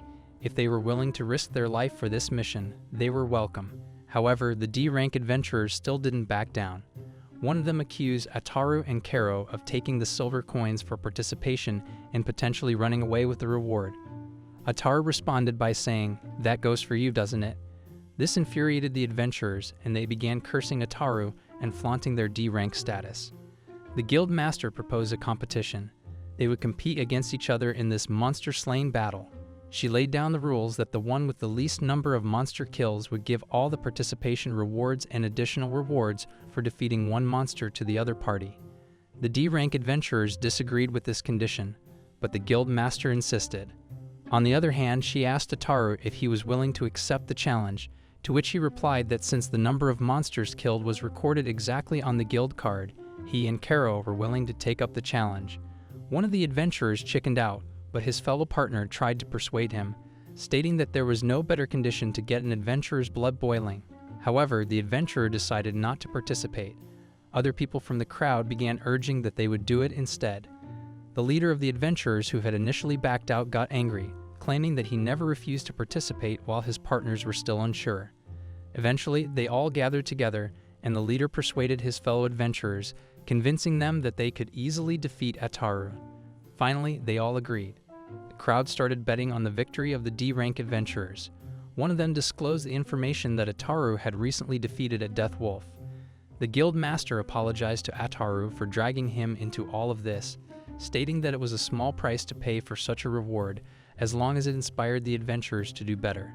She added, "Let's not dwell on them betting on this." Furthermore, the guild master asked Bulas to draw up a contract for this deal. Both parties signed the contract between themselves and the guild master, with all the adventurers present serving as witnesses to the contract. Now they would all wait to see who would emerge victorious. Moreover, the scouts have returned and reported that the monsters are already on their way to the city. All the close-quarter combatants will be at the front lines, while mages or long-distance attackers will position themselves at the rear. Along the outer wall of the city, they should deploy and be ready to intercept the monsters. The rest of the adventurers are free to conduct their battles alone or in a party. This is the basic formation for the monster suppression battle. The guild master addresses the crowd, emphasizing that the very survival of Libertown depends on all of the adventurers doing their part. She says, "Let's greet the monster stampede with all our might." Moreover, they all assemble and take their places. Ataru, the guild master, and Karo are in the long-range position. As all the adventurers head forward, the guild master asks Ataru if he is sure that he wants to stay here. He responds that this is an ideal position for his weapon because it offers a good line of sight. Ataru asks the guild master for some space as he needs time to prepare, and he would rather keep his weapon a secret. The guild master leaves him alone and decides to check on the others' preparations. She asks Ataru to come to her if he needs any help. Ataru and Karo discuss their plan. Ataru will attack from the area of the city wall within Karo's eyesight. He is confident that she will be able to see this place, so he asks her to keep that in mind. Meanwhile, Karo is in the front line and will use her speed to her advantage. She asks if she is supposed to try and defeat every monster that tries to get close to the city. Hence, it looks like they are starting to figure out how they want to fight. The rest is up to Karo to decide how she wants to fight, whether she is comfortable with it or not. Furthermore, Ataru gives her some extra daggers from the weapon store, and she can use them as they fit her. He advises Karo to follow his lead and not expect healing bullets because once he has used them, he can't use them for a while, so she should be careful and not easily get injured. He further urges her to take care of herself. Ataru reassures Karo, telling her not to worry because he will be right behind her. No matter what happens, he will always be right behind her and will not let the monsters touch her. She replies that she will never forget his advice. The monsters start approaching the city, and Ataru and Karo are both ready to fight them off. They both have their weapons at the ready, their eyes on the prize. The guild master starts hearing rumbling noises and realizes that the monster stampede has started. The birds start to fly away as a countless number of fiery monsters roar and thud along, indicating that the stampede has begun. The army of adventurers is ready to counter the attack as they stomp towards their destination. The fight begins when a monster glides onto an adventurer and pushes him through the air. The adventurer realizes that these monsters have no end. Karu steps forward with her weapon, hoping to put an end to the wrath of monsters. She slashes and slices the monsters with one attack, leaving the other adventurers in shock. They are confused about how she did that and recognize that she is the girl with Ataru. Karo is unstoppable. She glides through the air with speed, slashing and slicing through the monsters. Meanwhile, in the long range, Ataru looks through the scope of his rifle, ready to pull the trigger. As he fires the shots, there is smoke everywhere, and the monsters are gradually being subjugated. Karu and Ataru are both unstoppable. The D-rank adventurers are extremely worried as their leader asks his fellows how many monsters they have defeated. One of them replies, maybe 14 or 15 combined. The leader refers to Karo as Beast Woman Kid because she has been killing monsters at a ridiculously fast pace. They are confused about whether it's magic or something else. They decide they need to do something quickly, fearing they will lose the bet. If they lose, they'll not only lose their reward, but also have to give their participation reward to Ataru-san. So they come up with a dangerous plan to eliminate Karo, hoping she will get out of the way, making it easier for them to win. The leader of the adventurer party was determined to get Karo out of the way. He clenches his fist and declares that she is a menace. One of his fellows asks him what they should do, and he responds with determination. "That beast kid, we're gonna have to." That's what I said. However, one of them is not ready to do such a thing and protests, repeatedly saying, "No, no, no, no." He continues to argue that just because they are losing a bet doesn't mean they should harm her. The leader insists that they have signed a contract with the guild master, and they cannot afford to lose. He takes out a trap and mentions that he's not sure if Karo will be able to stay out of the way of hungry monsters until the end of the battle, leaving it up to her luck. While Karo continues to slash monsters, the D-rank adventurer party plans her disguise, realizing that she is too busy fighting the monsters to notice them. On the other hand, Ataru keeps an eye on the adventurers through his rifle's scope, knowing that the world of adventurers is harsh. He wonders what they are doing or saying as he prepares to shoot a bullet. The bullet suddenly crashes, leaving all three adventurers in a state of rage and confusion. They express anger and disbelief, saying, "No way are they targeting us." The leader initially thinks it might be a coincidental attack, so he urges them not to freak out and get to work. However, as a bunch of attacks continue to come their way, they realize that Ataru is after them and decide to grab Kuro. The monster crosses their path, roaring at them and leaving the adventurers filled with terror as he continues to yell. In the midst of this, Kuro realizes that she hears something in the background. However, she also realizes that she has killed quite a few monsters and is feeling stronger than when she fought the Death Wolf. It's as if the more monsters she defeats, the stronger she becomes. This newfound strength allows her to fight more effectively and avoid injuries that might jeopardize the body that Ataru has healed for her. She knows that Ataru is always there to protect her from a distance, so she can fight with all her might. All three of the knives she received from Ataru have been destroyed, except for the magic weapon, which still looks brand new. This means she can continue to fight and be useful to Ataru. On the other hand, Ataru can now focus on the fight himself. Meanwhile, the guild master arrives and observes Ataru's weapon. She comments, "I see, so that is your weapon." It's her first time seeing a weapon like that, and she is thoroughly impressed by Ataru's ability to handle it. She tells him that she always knew he was not an ordinary man, which leaves Ataru feeling a bit confused about how she could see all this from such a distance. She further remarks, "I believe it is because she trusts you that Kuro is able to fight so freely." Furthermore, the guild master informs Ataru that she received a report from guild command stating that, as of right now, the number of kills he has made exceeds even those of an A-rank adventurer. Ataru had been wondering about this for a while, so he asks if the number of monsters he has defeated from a distance is properly counted on his guild card. The guild master assures him that he should not doubt her and that all his kills are being accurately documented. The adventurer card system was created centuries ago, and there have been many changes to its design over the years. Now it is accurate, and it can be safely said that it is flawless. When the guild master discloses all this information, Ataru is glad, and she is also happy that Ataru is satisfied with the system. They both stand at the top of the wall, watching the battlefield as the rumbling continues. Ataru decides to get back to work and comes up with a plan to pick up the pace a little bit. They hear some voices coming from the forest, and Ataru exclaims that he has a bad feeling about this. The guild master feels it too and mentions that there is definitely a pervasive sense of discomfort. This suggests that the number of monsters is increasing, not decreasing, as more monsters thud through the forest. Ataru realizes that if the monsters get into the city, it's over, so he will be covering the other adventurers to keep the front lines open. Moreover, the guild master says that she will do her part and thanks him for helping the other adventurers. Ataru takes his position again, wondering what's going to happen as the guild master leaves. Ataru shoots a bullet that causes a massive explosion, throwing all the monsters into the air.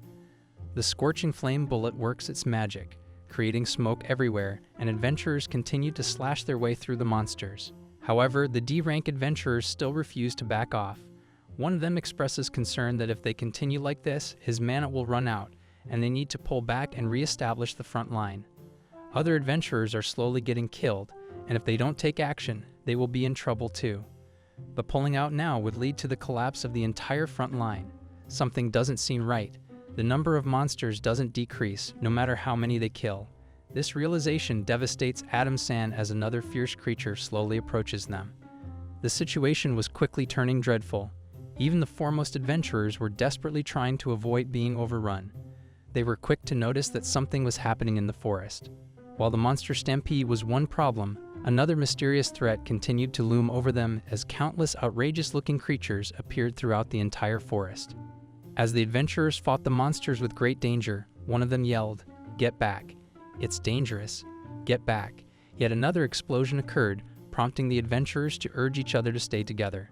When one of them got hurt, they instantly called for medics. On the other hand, the leader of the front line and his partners were still in the decision-making process.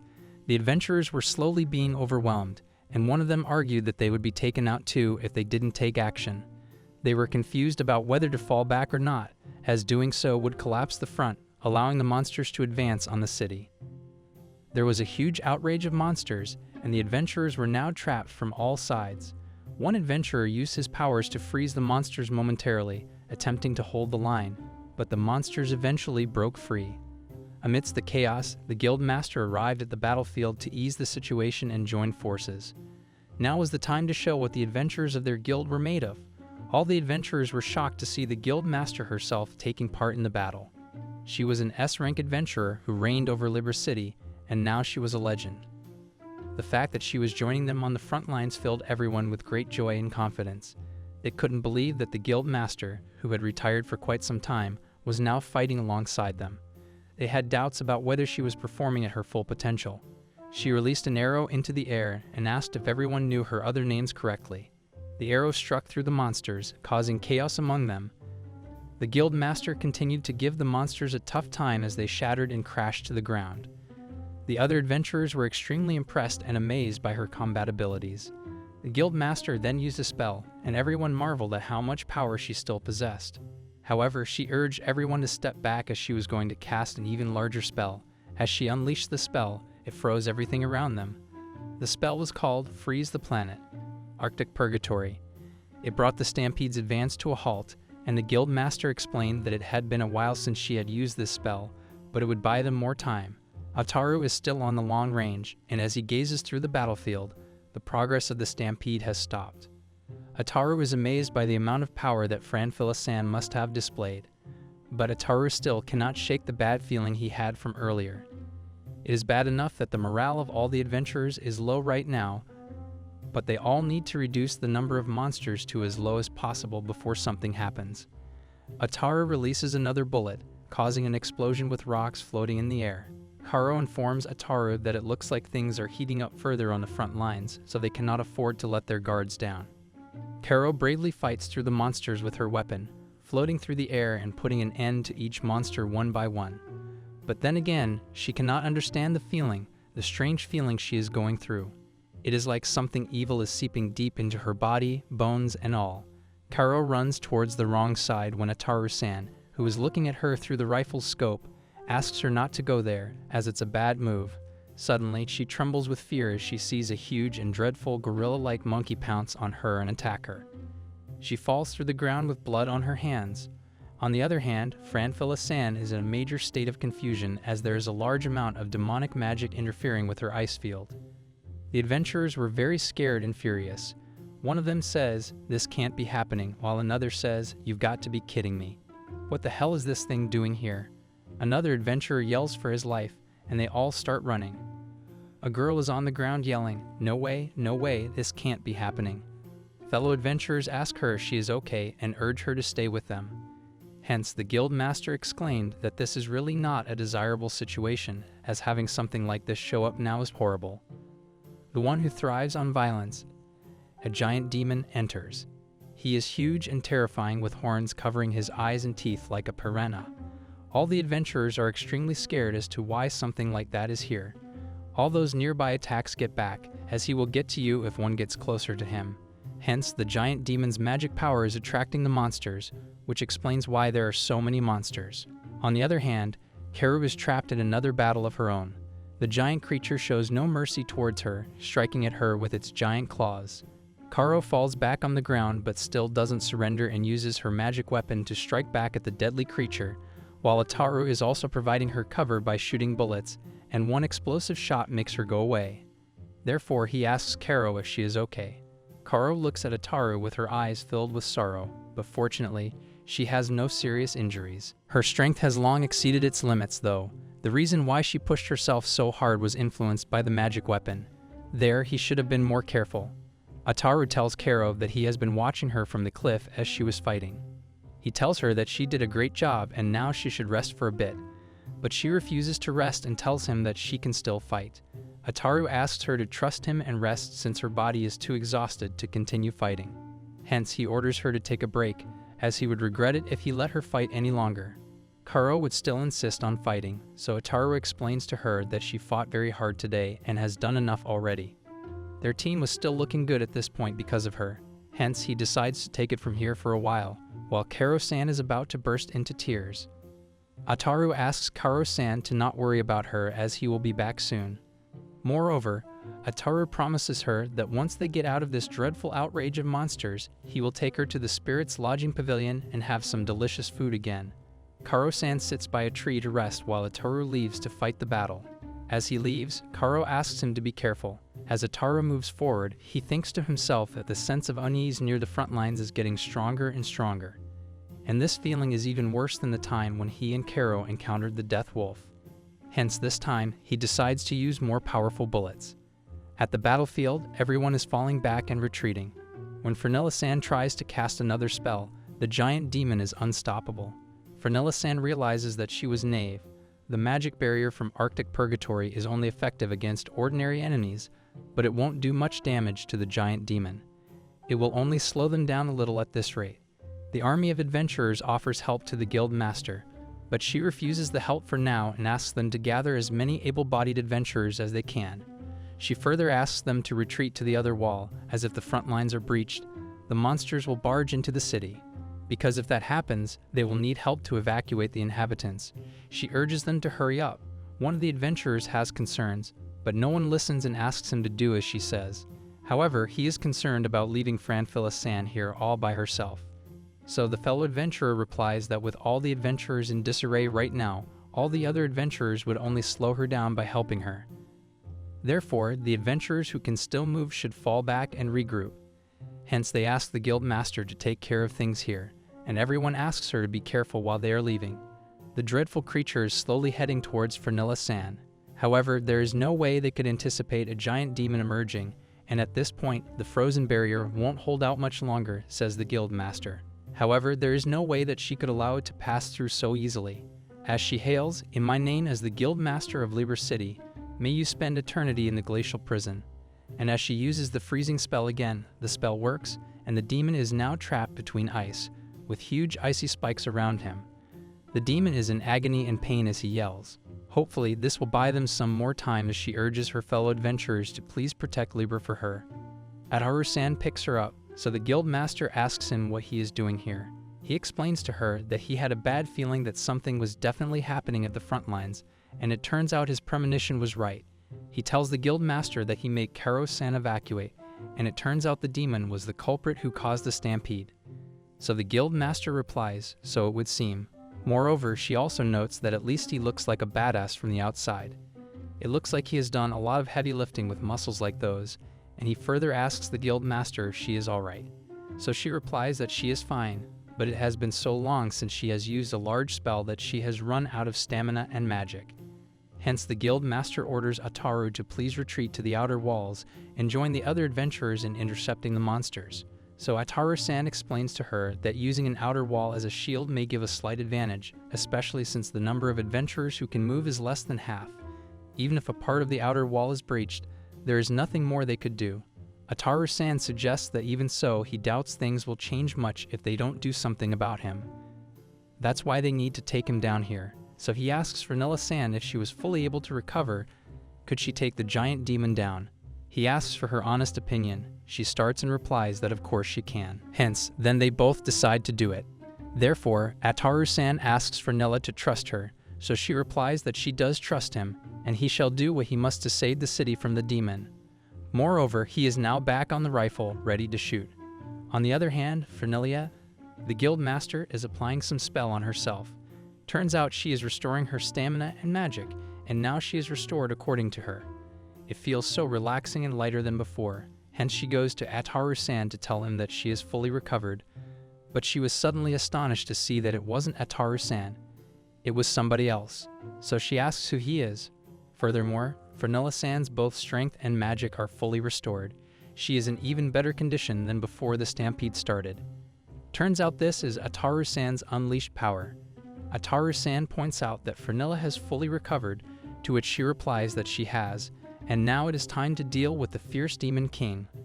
Ataru asks Fernilla-san if there is a way to take down the humongous demon, so Fernilla-san tells him that there is a way, but it is a tricky one. She reveals that the giant demon has a demon core instead of a demon stone, hence they will have to break it to defeat the demon king.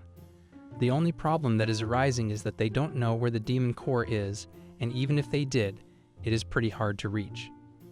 Fernilla-san replies, hence it is the biggest issue at the moment since it acts like a nucleus. Therefore, it is located deep inside the body, in the left chest area. The Demon King's skin is particularly tough there, making it difficult to even inflict wounds. Turns out Fernilla-san knows where it is, so she reveals that she does know where it is. Back in her adventurer days, she, along with her companions, fought a giant demon. Luckily, her leader at the time had a legendary weapon. With his special technique, they were able to reach the demon's core. Regardless, it was a tough battle. So Ataru-san replies that they cannot rely on reinforcements, so they will have to work with what they have, and it looks like they will have to go for quality over quantity for this battle. So Ataru-san asks if there are any adventurers available to help them with the fight. So Fernilla tells him that most of them have already retreated. She had them retreat to the outer wall to help ward off the regular monsters. It looked like it would be tough for Ataru to breach the demon's skin and destroy its core all in one go, even with his weapons. While they were talking about the fiasco, some fellow adventurers overheard their conversation. It wouldn't be ideal for them to fight, and she couldn't put them in danger as a responsible guild master. She really appreciated the offer, but she couldn't accept it right now. However, the fellow adventurers were not ready to give up and suggested that even if they couldn't actively fight the demon, they could still act as decoys. If something went wrong, the guild master could leave them behind. They all wanted to help in fighting off the demon. The guild master explained that if this group of adventurers ever was in perfect condition, they would have a much better chance of defeating the giant demon. Finding a way to fully restore their condition would be necessary before the fight. Everyone around Ataru-san was amazed to find out that he had that kind of power, and they all urged him to please use his powers on them. Fernilla-san also politely asked Ataru-san to help everyone recover from his powers. Ataru-san, getting fed up, agreed to help everyone on one condition, that they would not tell anyone about his powers. One of the adventurers introduced himself to Ataru-san. His name was Basta, and he was an A-rank adventurer. He was not sure how Ataru-san was going to restore his power, but he swore to keep it a secret. Then another adventurer introduced himself confidently. He exclaimed that his name is Milo and that he had recently become a B-rank adventurer. He confidently asserted that he may not look like it, but he could prove to everyone that he was worthy of his rank. Ataru-san asked everyone to turn their backs toward him as he took out the healing bullet and fired it on all three of them simultaneously. Moreover, it turned out that the frozen barrier had reached its limit, and the giant demon was on the move again. As all the ice broke, the giant demon was ready to inaugurate another deadly attack. All 5 of the adventurers assembled to attack the giant demon, keeping their weapons in combat ready. Ataru asked the other adventurers if they had already heard about the demon core and if they would be able to do enough damage to pierce its skin on the left side of its chest. Basta replied that he could. He further stated that, as an A-rank adventurer, he would prove his swordsmanship was capable enough, and while his sword might not be legendary, he could at least wound the monster as much as he could. Milo was also confident in his skills. All 3 of the adventurers were pretty confident in themselves. Ataru told Fernilla-san that he needed her too. At first she didn't understand, but then she realized that he was asking her to keep the monster occupied until the right moment. Ataru explains the plan to everyone. At first, Fernilla-san and Ataru-san will head out, and the rest of them should be ready to move at a moment's notice. They all agree, and Fernilla-san is ready to inaugurate her first attack. She jumps through the air and strikes the Demon King, releasing arrows into his eyes and mouth to wound him. The Demon King starts yelling in pain as Milo watches the fight and exclaims that Fernilla-san is so powerful. She is the guild master, and her every attack is on point. Ataru-san takes his position and opens the scope of his rifle when another adventurer asks him how he is going to attack from there, as it is way outside the normal attack range. Ataru releases a bullet towards the monster demon, creating an explosion and causing serious damage. Smoke fills the air due to the explosion, and the giant demon starts staggering. All the other adventurers are amazed, as they have never seen an attack like that before, and to think that an F-rank adventurer is this powerful. Both Ataru-san's and Fernilla-san's attacks were so irresistible that they kept the Demon King on its toes. On the other hand, Milo and Basta were in awe of the attacks made by Fernilla-san and Ataru, and they couldn't stop complimenting. Basta said, "What an onslaught, we might not even get a chance to do anything." Suddenly, something happens, and the other adventurer raises his eyebrows as he says, "Look over there." The injuries of the Monster King start to heal because of the large amount of magic it has, and it's amazingly terrifying that it had repaired itself. Ataru stood there in shock, wondering how the Demon King got this amount of energy. He thinks to himself that the demon core buried in its chest might be the cause, and the only way to defeat it is to destroy its core. Ataru suggests that he and Fernella-san should keep attacking it to draw its attention. He asks all three of them to move because if they keep standing there, they will catch the Demon King's attention. So they do and manage to dodge the attack and quickly get going. The monster had taken quite a lot of damage from Fernella's ice magic earlier, but now it had nearly recovered. The good thing was that Ataru had healed her earlier, so she can perform similar magics. However, in order to create an opening attack for Basta and the others to attack, Ataru-san realized that his standard bullet was not enough. So in that case, he decided to use the fire bullet. The fire bullet created a huge explosion surrounding the monster, and the monster was in extreme agony as it fell to the ground. It looked like it was a deadly attack. The monster is surrounded by flames, which angers it as it clenches its fist.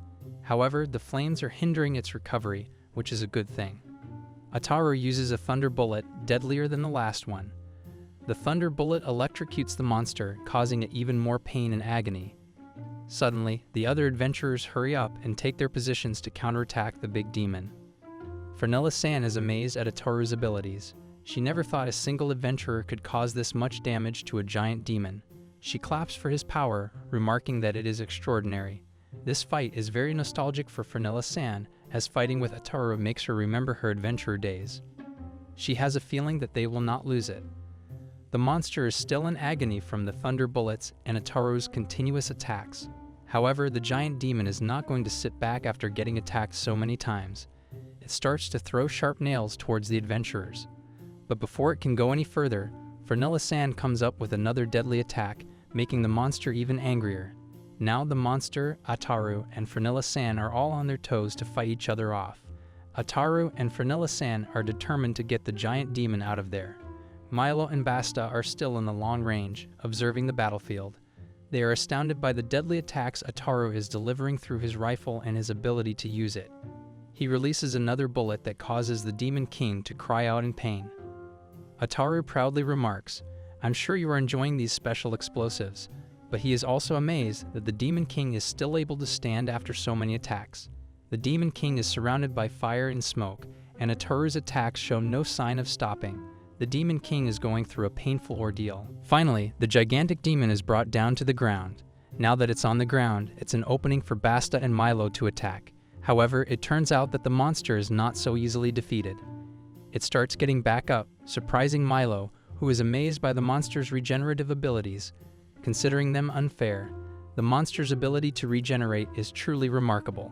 As the monster gets back on its feet, it wears an evil grin, indicating a deadly attack. But the guild master, Fernella-san, intervenes to save the day. She begins to cast another ice spell, invoking the power of the Queen of Ice. The spell encases the Demon King in an ice cage, immobilizing it. The Demon King roars in agony, struggling to break free. The other adventurers are astonished by the guild master's impeccable timing and the effectiveness of her spell. They continue to express their amazement, acknowledging that Fernella-san's ability to use a spell to seal the Demon King's movement from such a short distance was a bold and impressive move, exactly what they would expect from a legendary S-rank adventurer and guild master. Fernella-san attributes the success of her spell to her trust in Ataru's power, emphasizing that the timing was possible because of that trust. She further explains that she had faith in Ataru's ability to defeat the giant demon. Now it was finally time for the other adventurers, Milo and Basta, to take action. The monster's fierceness had filled them with fear, but they decide to gather their courage and show everyone what they are made of. The giant demon remains trapped in a kneeling position, allowing Milo, Roger, and Basta to get closer and use their close combat skills. They approach the left side of the demon where the demon core is located. The demon attempts to move his claws, which are now covered in blood due to his injuries. Basta is ready to attack, but the demon suddenly moves his hand upward. Milo quickly comes to Basta's aid, shouting, "Leave it to me. I'll cover you, Basta." He readies his weapon and strikes at the demon, tearing apart the Demon King's hand. Milo then instructs Roger to take care of the rest. Roger casts his thunder spell, calling upon the Holy Spirit of Thunder for power. Thunderbolts strike all around as Roger directs his electric impulse thunderbolt towards the left side of the Demon King's chest, where the demon core is located. The barrier of demonic energy around the Demon King disappears, confirming that lightning attacks are effective against the gigantic Demon King. Now it's Basta's turn to contribute to bringing down the Demon King. He takes out his shiny sword, prepared to showcase his best swordsmanship skills, and activates his sword with a spell, saying, "Sword of the Northern Dragon, activate." It was a special move known as the Gladios Meteor, as Basta's sword started to emit thunderbolts and created a massive impact on the monster's wound. Basta yelled that this chance was given to him by everyone, and as an A-rank adventurer, he would prove that he could make the most of it. However, after delivering his attack, Basta lost his balance and fell to the ground, causing concern among the others who rushed to check if he was okay. Meanwhile, Basta's sword had pierced through both barriers of the Demon King's skin and reached the demon core in the left side of its chest. This significant damage seemed to have left Basta feeling proud of himself. The Demon King appeared defeated, and they began to celebrate their victory. However, Ataru and Frenella exclaimed that it was not over yet. The Demon King broke free from the ice cage and rose to its feet again, shocking everyone.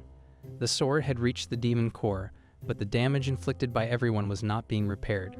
The Demon King began to rise in the sky, indicating that it was about to release all of its remaining magic as demonic energy. This impending release threatened to destroy everything in its vicinity, leaving everyone in terror. Frenella explained that if the Demon King released that much energy all at once, it would not only affect the city of Liber, but also the entire surrounding area, contaminating it and making it cursed. This would render the land uninhabitable for hundreds of years, becoming a haven for evil demons. The gravity of the situation left everyone devastated, and Ataru realized that the Demon King was a far tougher opponent than they had initially thought. As the Demon King regained its footing, Ataru from the long range prepared to aim for the demon core once more. He pulled the trigger and the bullet spit through the air, hitting the left side of the Demon King's chest. This caused the Demon King to lose its balance again, and the sword sliced through its skin, reaching the demon core. The bullet passed through the demon core, resulting in it breaking apart.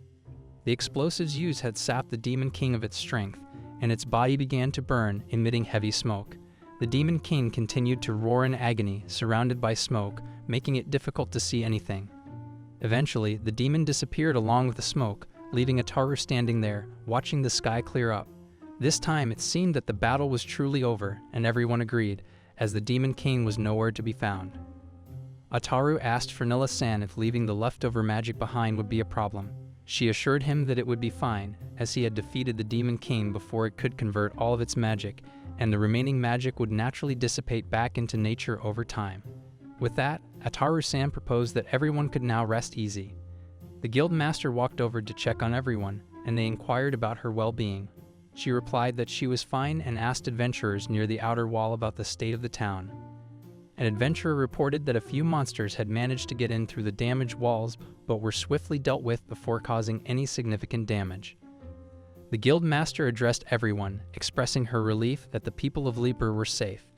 She apologized for pushing them hard and instructed everyone to return to the guild and get some rest.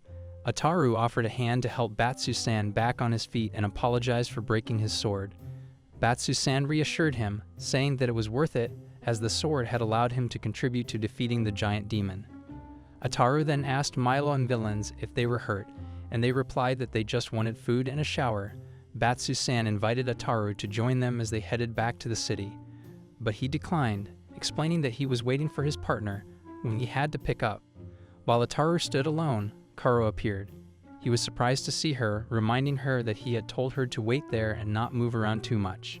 At first, Karo seemed fine, but then she repeated Ataru's name 3 times before bursting into tears and hugging him tightly.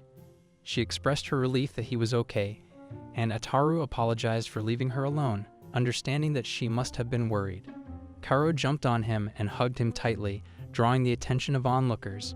One of the men in the crowd asked Frenella-san about Ataru-san and who he was.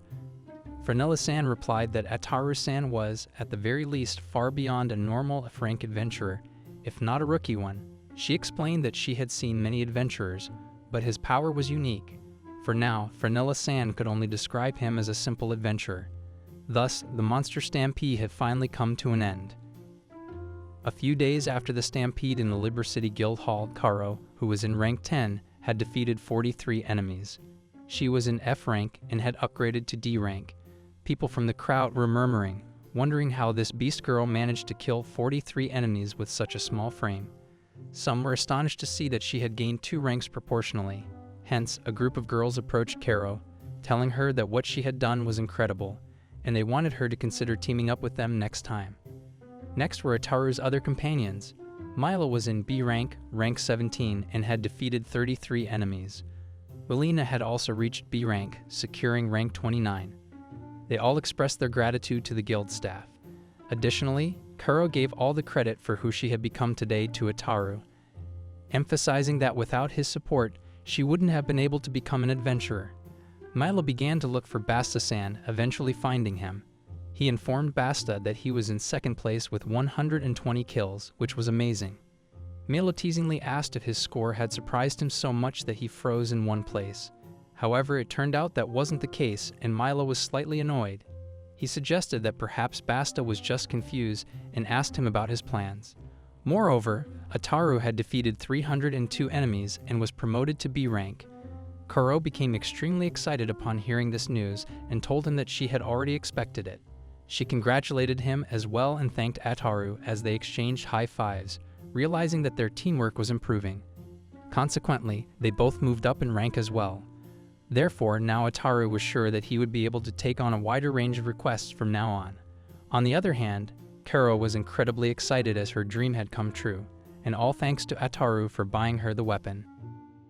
As Ataru and Karo stood together, a crowd of adventurers looked at them with surprise and perhaps even envy. Ataru asked Karo if she thought what he thought, and she confirmed that it was indeed unusual for rookie adventurers like them. Ataru's record was more than double that of Basta-san, who was an A-rank adventurer, and it had caught everyone off guard. Ataru commented, "So much for trying not to be conspicuous. Can't be helped though when I wasn't sure how."